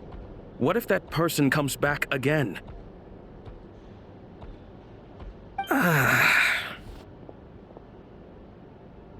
I'm so sorry.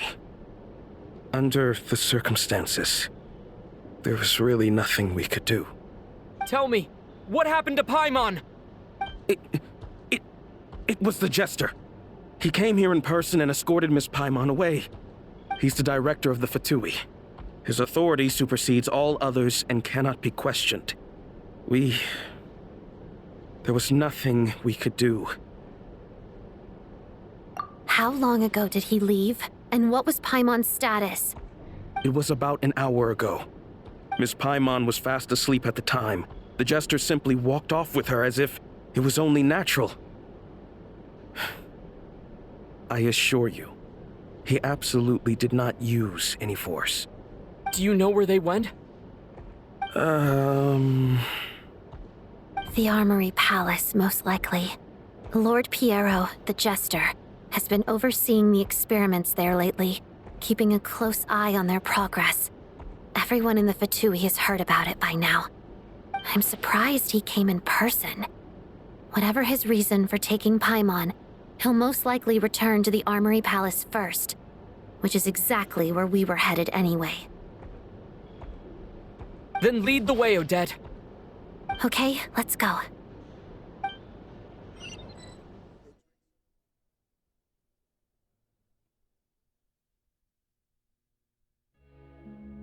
It's just up ahead. Quick, let's get inside. No, I'll go alone. You know I'm planning to force my way in. You're with the Fatui, so you should stay outside. I was hardly planning on taking you through the official channels anyway. I'm here to force my way in, just like you. I may be a Fatus, but I'm also Lelik, enemy of Project Stuja. Paimon's safety is paramount right now. With me around, you'll have an extra pair of hands. There might be devices inside that are easier for an insider to deal with. If you say so. Let's go. There's no time to hesitate.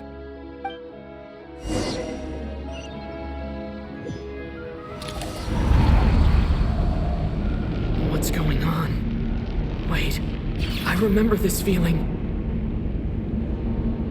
It's the curse of death. No, not now. Why is the curse of death striking again already?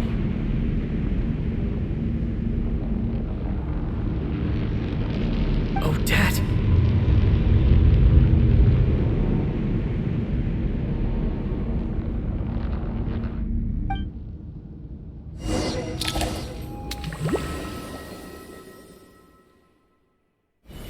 Is this the afterlife again? I need to find a way back to reality. Is that Odette's core Ignis? Could that be what just woke me up? Odette? Odette! No signs of life. But past experience says that she should be resurrected before too long. Right? Did Odette intentionally use her core Ignis to guide my soul? I feel like something similar happened in a dream I had before. Thank you, Odette. If not for you, my soul wouldn't have found its way back to my body so quickly. And I might not have woken up so soon. But I'm sorry. I don't have time to protect you. I have to use the time you bought me to get Paimon back.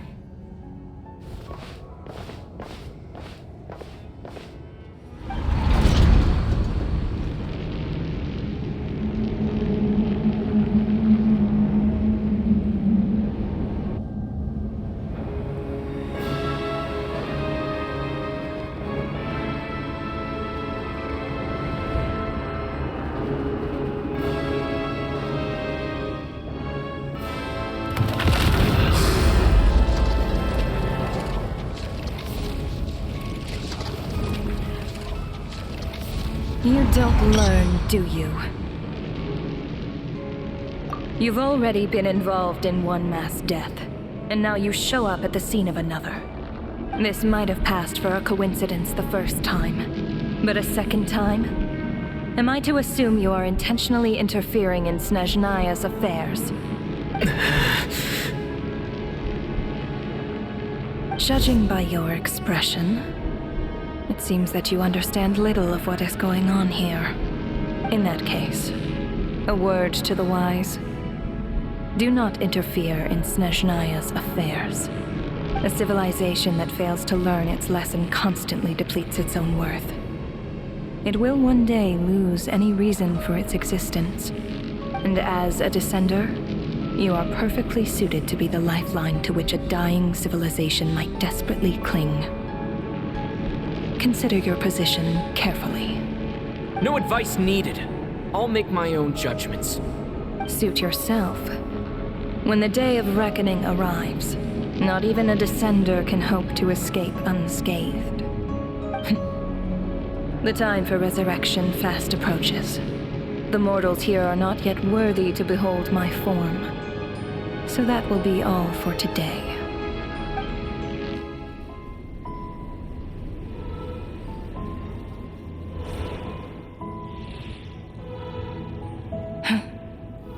That thing is coming with me.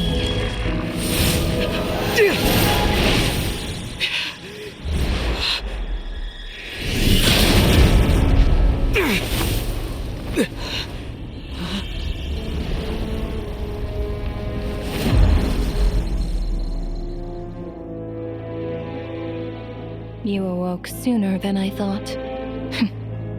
The curse of immortality is stubborn, unable to enter the ley lines, yet not content to remain a spirit.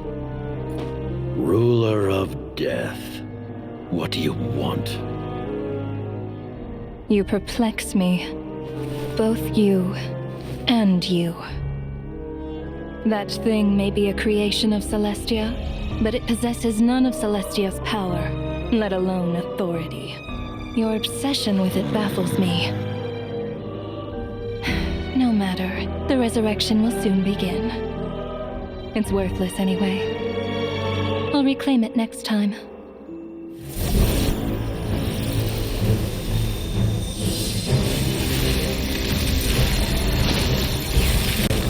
Hey, who says there'll be a next time?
I missed you, Paimon. What are you talking about? We haven't even been apart for that long, have we? It was different this time. You seem to be in pretty good shape. Yeah, back in tip-top condition. It's the weirdest thing. Paimon fell asleep earlier, and when she woke up, she found herself here. The Jester and that guy talking to him used some kind of energy on Paimon, and she could kind of feel it canceling out that other thing that was making her feel unwell. So, Mitya helped too? Apologies for leaving in such a hurry at the theater earlier. I was in a rush to verify some theories. Rest assured that your companion is perfectly safe. We reversed the effects that the experimental energy had on her. The Jester specifically instructed me to do so. I suppose this is our first official meeting, Traveler. I could not let Paimon suffer in her condition for a moment longer, and so I simply took her without explanation. I hope you do not mind. But why would a big shot like you care about what happens to Paimon? As I said when you first arrived in Snezhnaya, we once spent some time together in the distant past. Oh yeah, you did mention that. And Paimon did think you seemed strangely familiar the first time we met. I'm afraid the reminiscing will have to wait. Mitya, let us continue with the report. What conclusions, if any, did you reach from conducting the final experiment of our energy research ahead of schedule? The good news is, my hypothesis regarding the Ruler of Death has been verified. As for the bad news, I recommend we suspend the experiment and Project Mistelton until further notice. Currently, we have no means with which to make a breakthrough. I say this purely as a scientist, guided by reason alone. I will trust your judgment.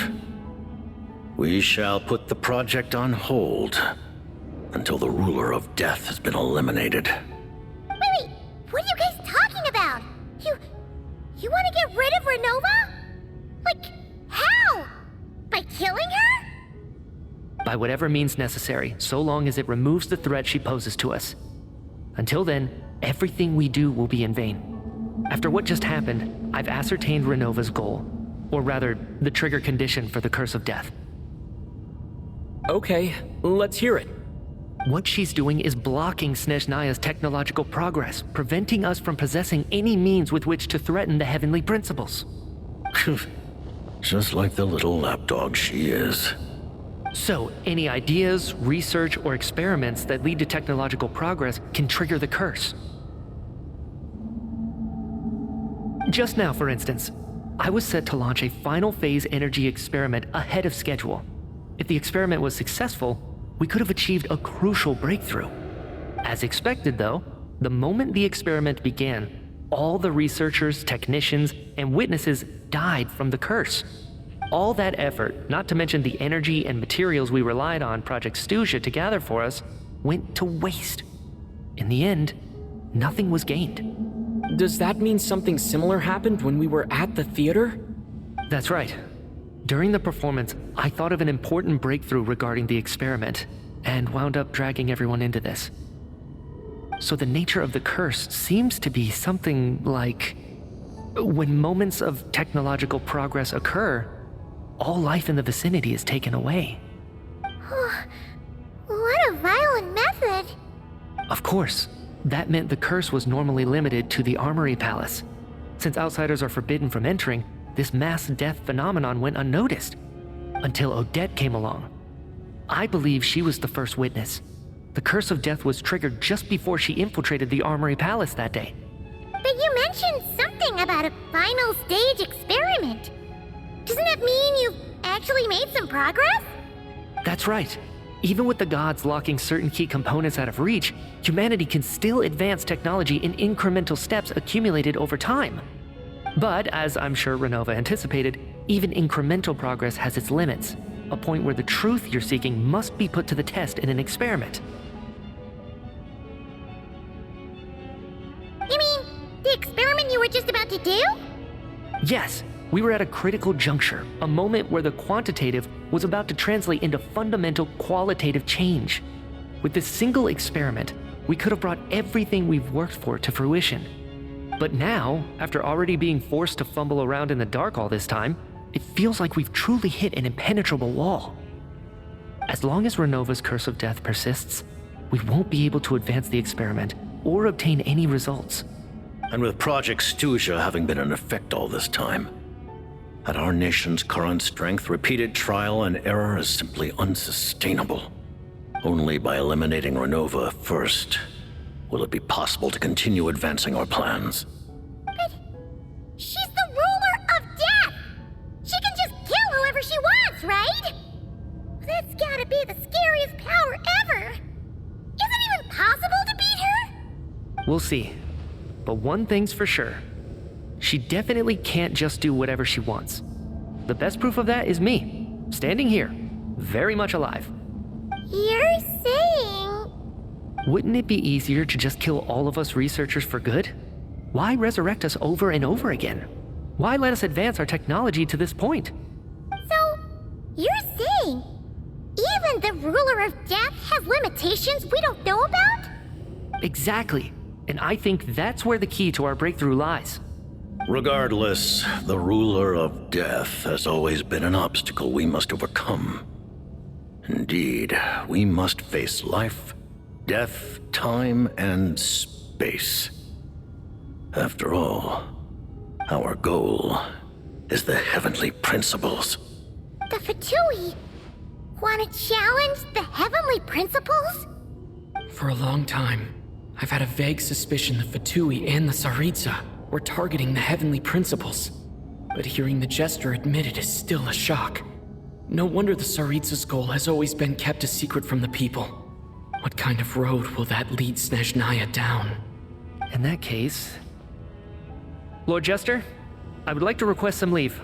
I'd like some time to organize my thoughts and go over the data. Granted. Get some rest, put the experiment out of your mind, and take care that the curse of death doesn't affect any civilians.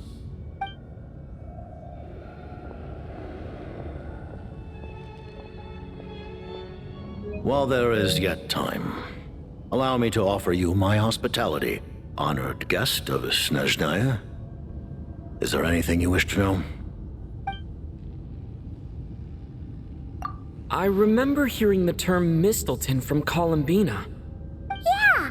Paimon wanted to ask about that when the name came up just now. What is it?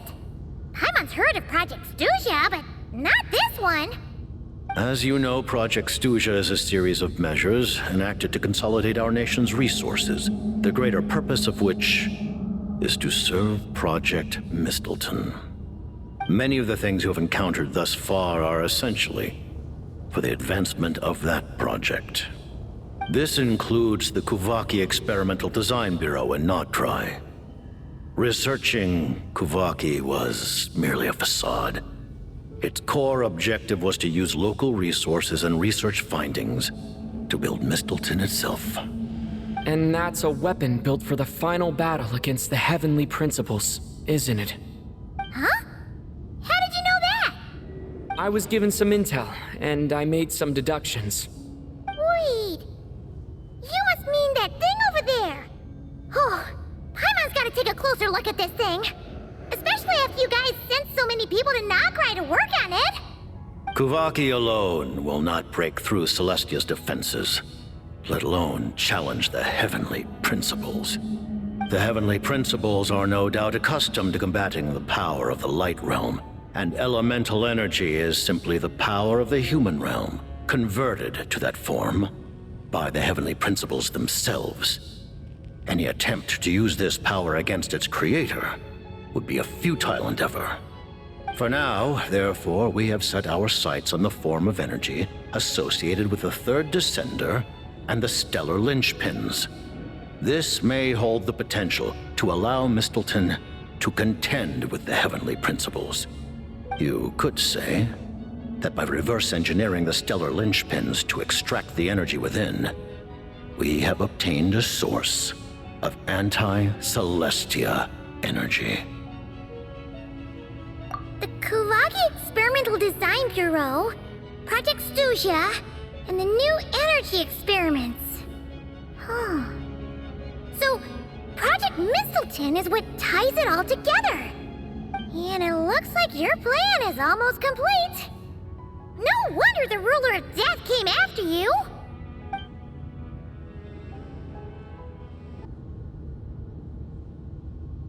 Her Majesty the Tsaritsa has embarked upon an expedition to vanquish a monster. Were it not for this, I imagine she would have been delighted to grant you an audience.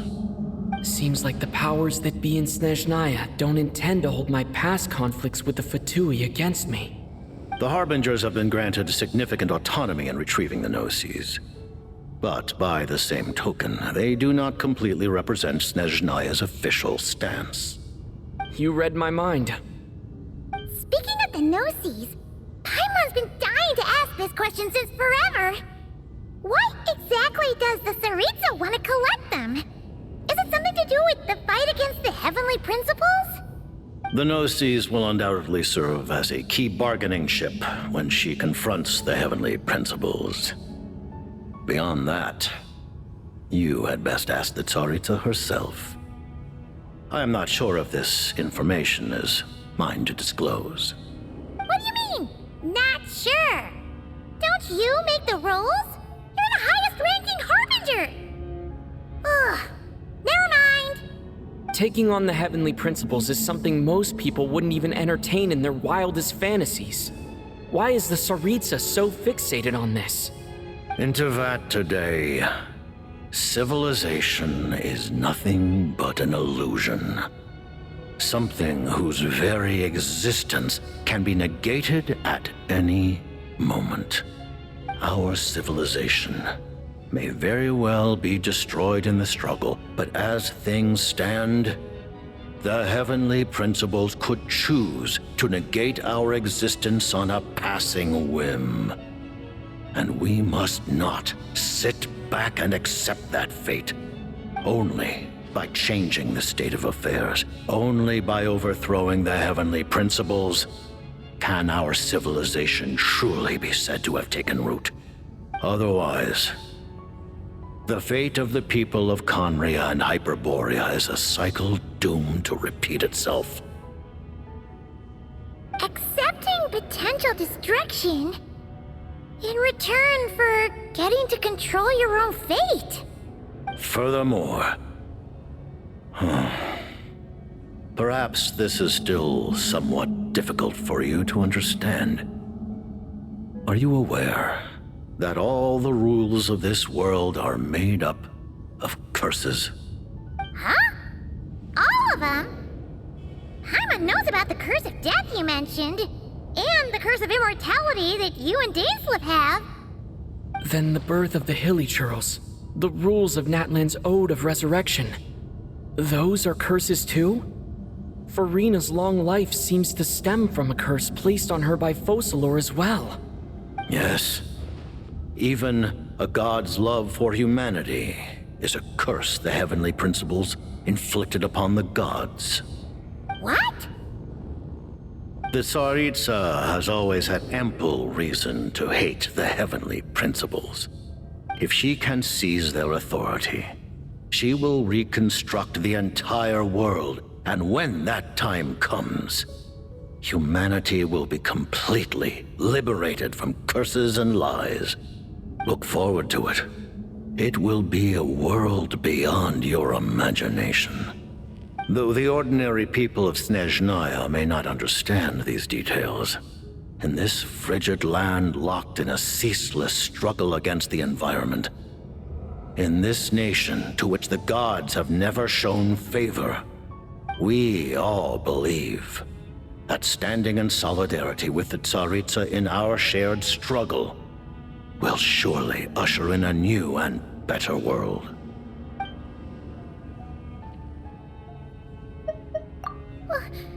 Paimon really doesn't remember. He's basically a stranger. You've got to believe Paimon. Allow me to explain. The reason Paimon reacted to the anti-Celestia energy developed by the Armory Palace is because she comes from Celestia herself. More specifically, she is one of its creations. Paimon? A creation of Celestia? Oh, right. I was blinded by anger earlier, but thinking back on it, Renova also said that Paimon is a creation of Celestia. but she lacks Celestia's power or authority. As you know, the lunar fragments in Nodcry were pulled down from the sky using Fatui technology. But the first application of this technology was in Conria over 500 years ago. I used this technology upon the heavens, and the response I received was none other than Paimon descending from Celestia. I presented her to the Vinster King, but he took no interest in this gift, nor did it satisfy him. Paimon then took up temporary residence in my palace until, of course, the arrival of the Cataclysm. Wait, Paimon's a little confused. You're talking about things that happened in Conria 500 years ago. You're saying Paimon was there for that? But Paimon doesn't remember any of that. Falling from the sky, being given away as a gift? None of it. Having lived through the Cataclysm, perhaps you too were burdened with some manner of curse. Although, losing your memories would indeed be the smallest price I've ever seen paid. But it's not just her memories from Conria. Paimon doesn't even know how she spent the last 500 years. She only has memories from the past few years. No matter how hard she tries to remember. What was Paimon like back in Conria? Did she know a whole lot because she came from Celestia? Was she super smart? Unfortunately, when you arrived in Conria, your consciousness was like that of a newborn infant. None could say what kind of being you once were in Celestia. During the time you lived in Conria, your personality was no different from how it is now. Aw, man! Paimon's plan to get her memories back and become super smart is ruined before it could even start. You know, even though Paimon lost her memories, she still feels weirdly close to you for some reason. That must mean you took pretty good care of Paimon back then, huh? On the contrary, I completely ignored your existence. I was entirely focused on my struggle against Troptatir the Wise. But now, as I see it, it is as if you are the only sane thing that survived that era of insanity. And thus, are worthy of protection. Noted. Man, Paimon's gotta stop projecting friendship on everyone she meets. But, Traveler? Even though you know Paimon's some creation of Celestia now, you still want her, right? You're not going to abandon her?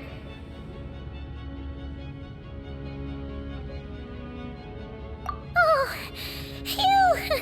That's a relief. Paimon's just learning about this too. She's barely even processed it.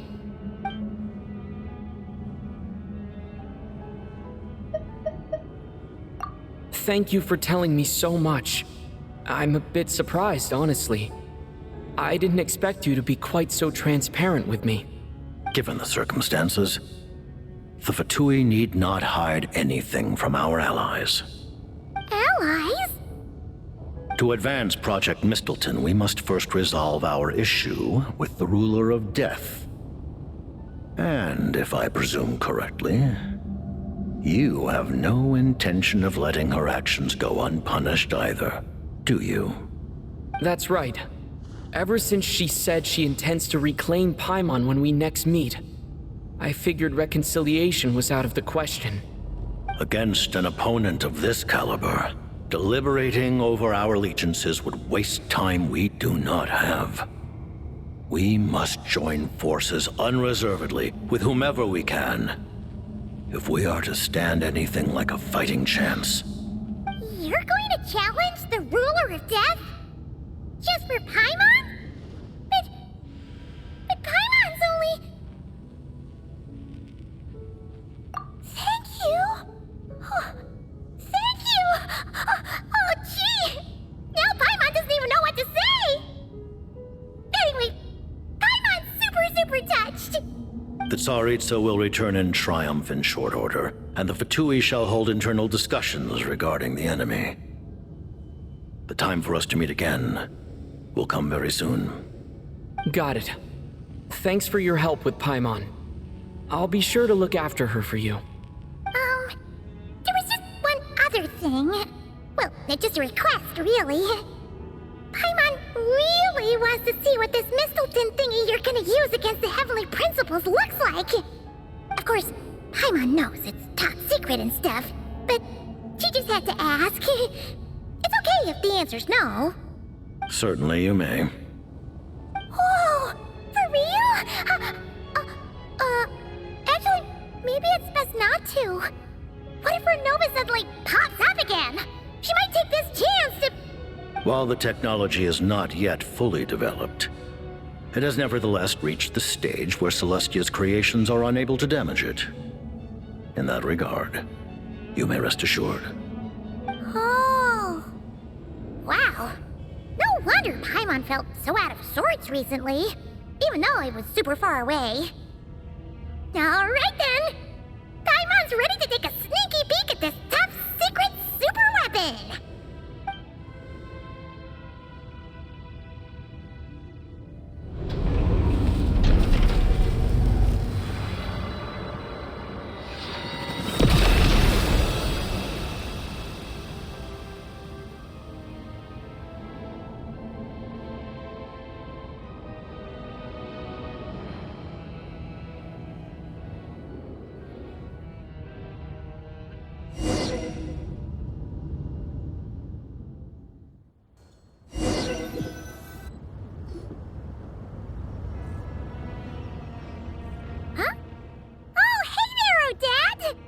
Paimon?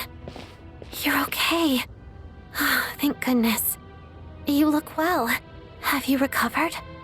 Long story short, yep, Paimon's all better. What are you doing here? Were you waiting for us? That's right. When I woke up, I wanted to go in after you, but the guards had woken up as well. It would have been tough to take them on alone, and there was no easy way to sneak past them. So I returned the way I came and waited for you here. It was thanks to you that my soul found its way back to my body so quickly. Thank you. Huh. That actually worked? Nice. I just figured I'd try my luck when that ominous feeling struck me. Really, you should be thanking this thing instead. Anyway, now that things here are all taken care of, I have other things I should get back to.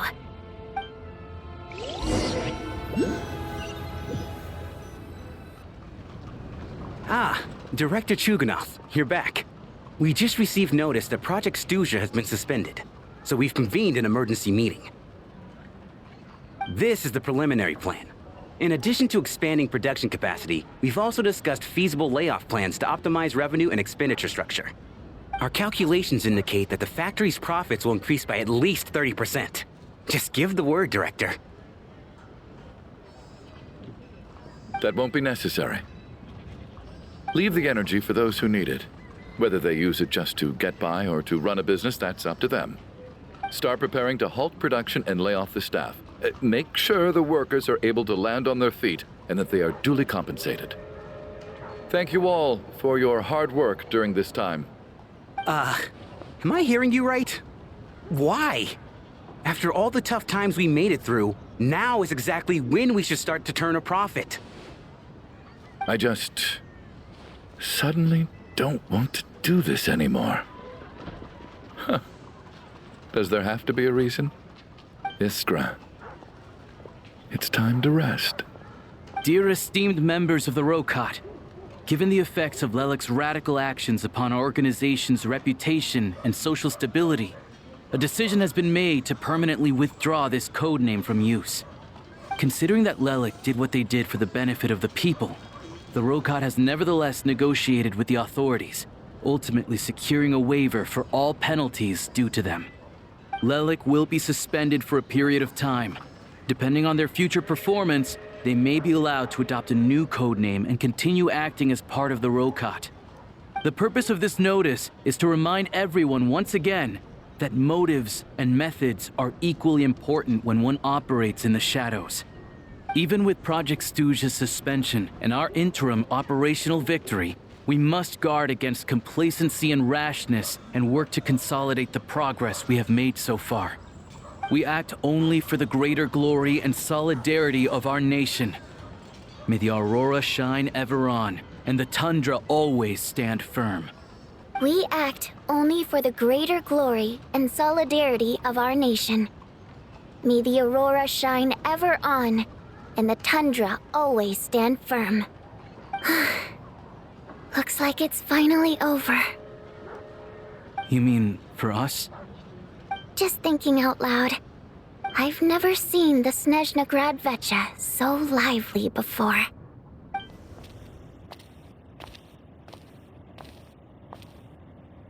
I understand her hatred.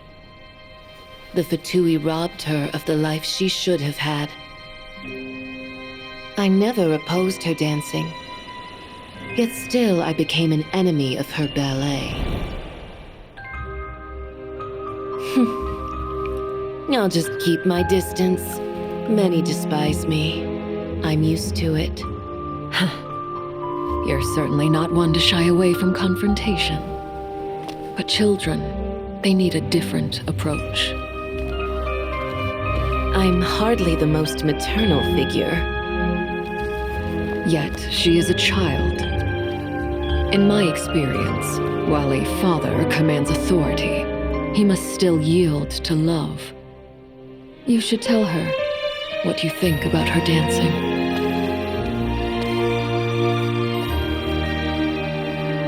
Odette will soon take the stage at the Koralyevsky Theater. This could be your chance. Geonosis secured. It went smoothly. I'll be there. Have them send me an invitation.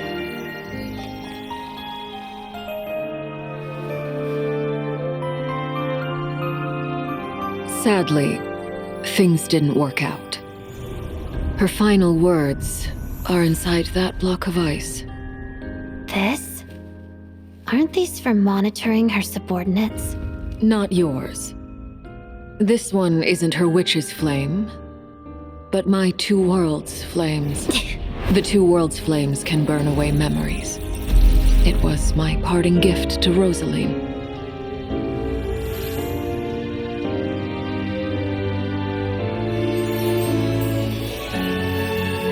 If all goes to plan, she and I will both live to see the Tsaritsa succeed.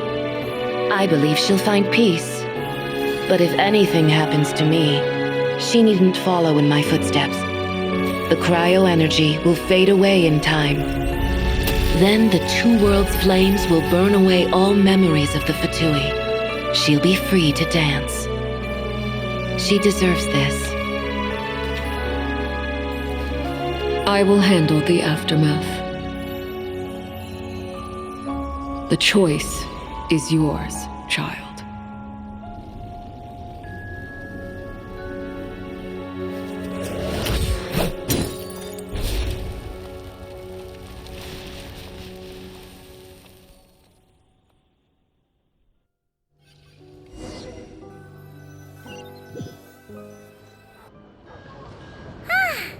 Fresh air at last!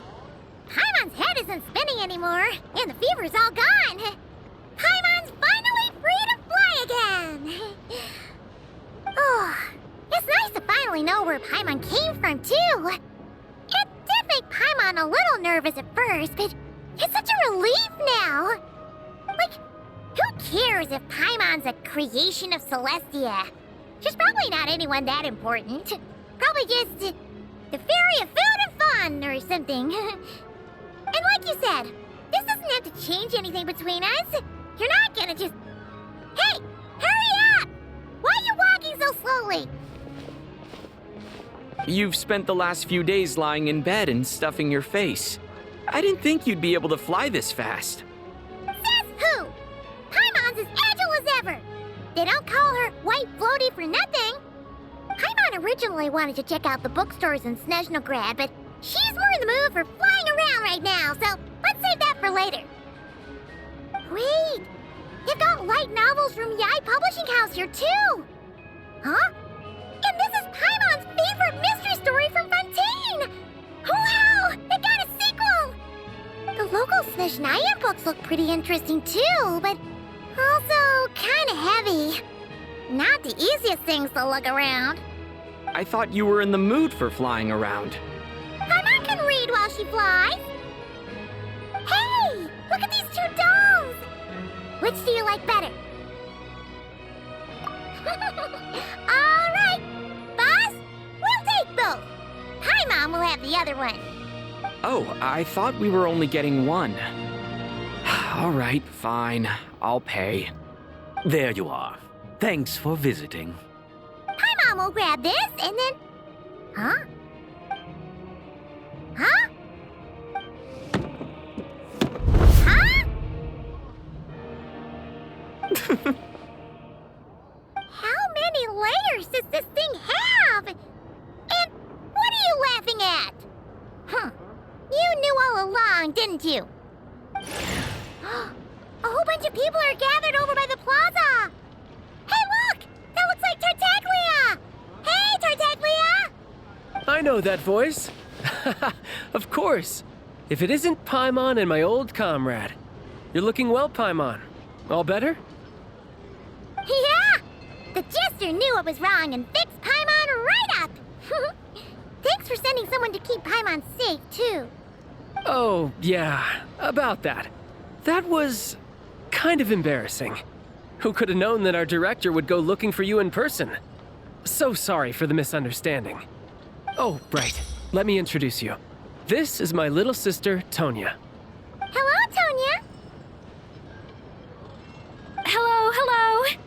Firstly, I'm really sorry about my brother. Sounds like he's caused you no end of trouble. Hey now, why'd you have to start with that? Not that it isn't true, of course. So she's the real Tonya. She said you two didn't manage to meet up at the theater. She waited ages for me, and when I didn't show, she got a little worried and went outside. I know, right? He didn't bother to say a word to me. I searched up and down the city for him, and he only told me about it when I finally caught him at the gates of Glupov. I've been rushed off my feet lately, so I didn't get the chance to go home. I just figured the Traveler would fill you in when he got there. Well, the snow was bad, and you're never late. So I was really worried about you. How was I supposed to know that you'd stood me up? I'm sorry, Tonya. I really am. I'll make it up to you somehow. Just... please don't tell Mom and Dad. Although the mix-up led to a series of misunderstandings, it's probably for the best that the real Tonya didn't get caught up in that mess. Besides, it's obvious that Tartaglia isn't usually one to break a promise.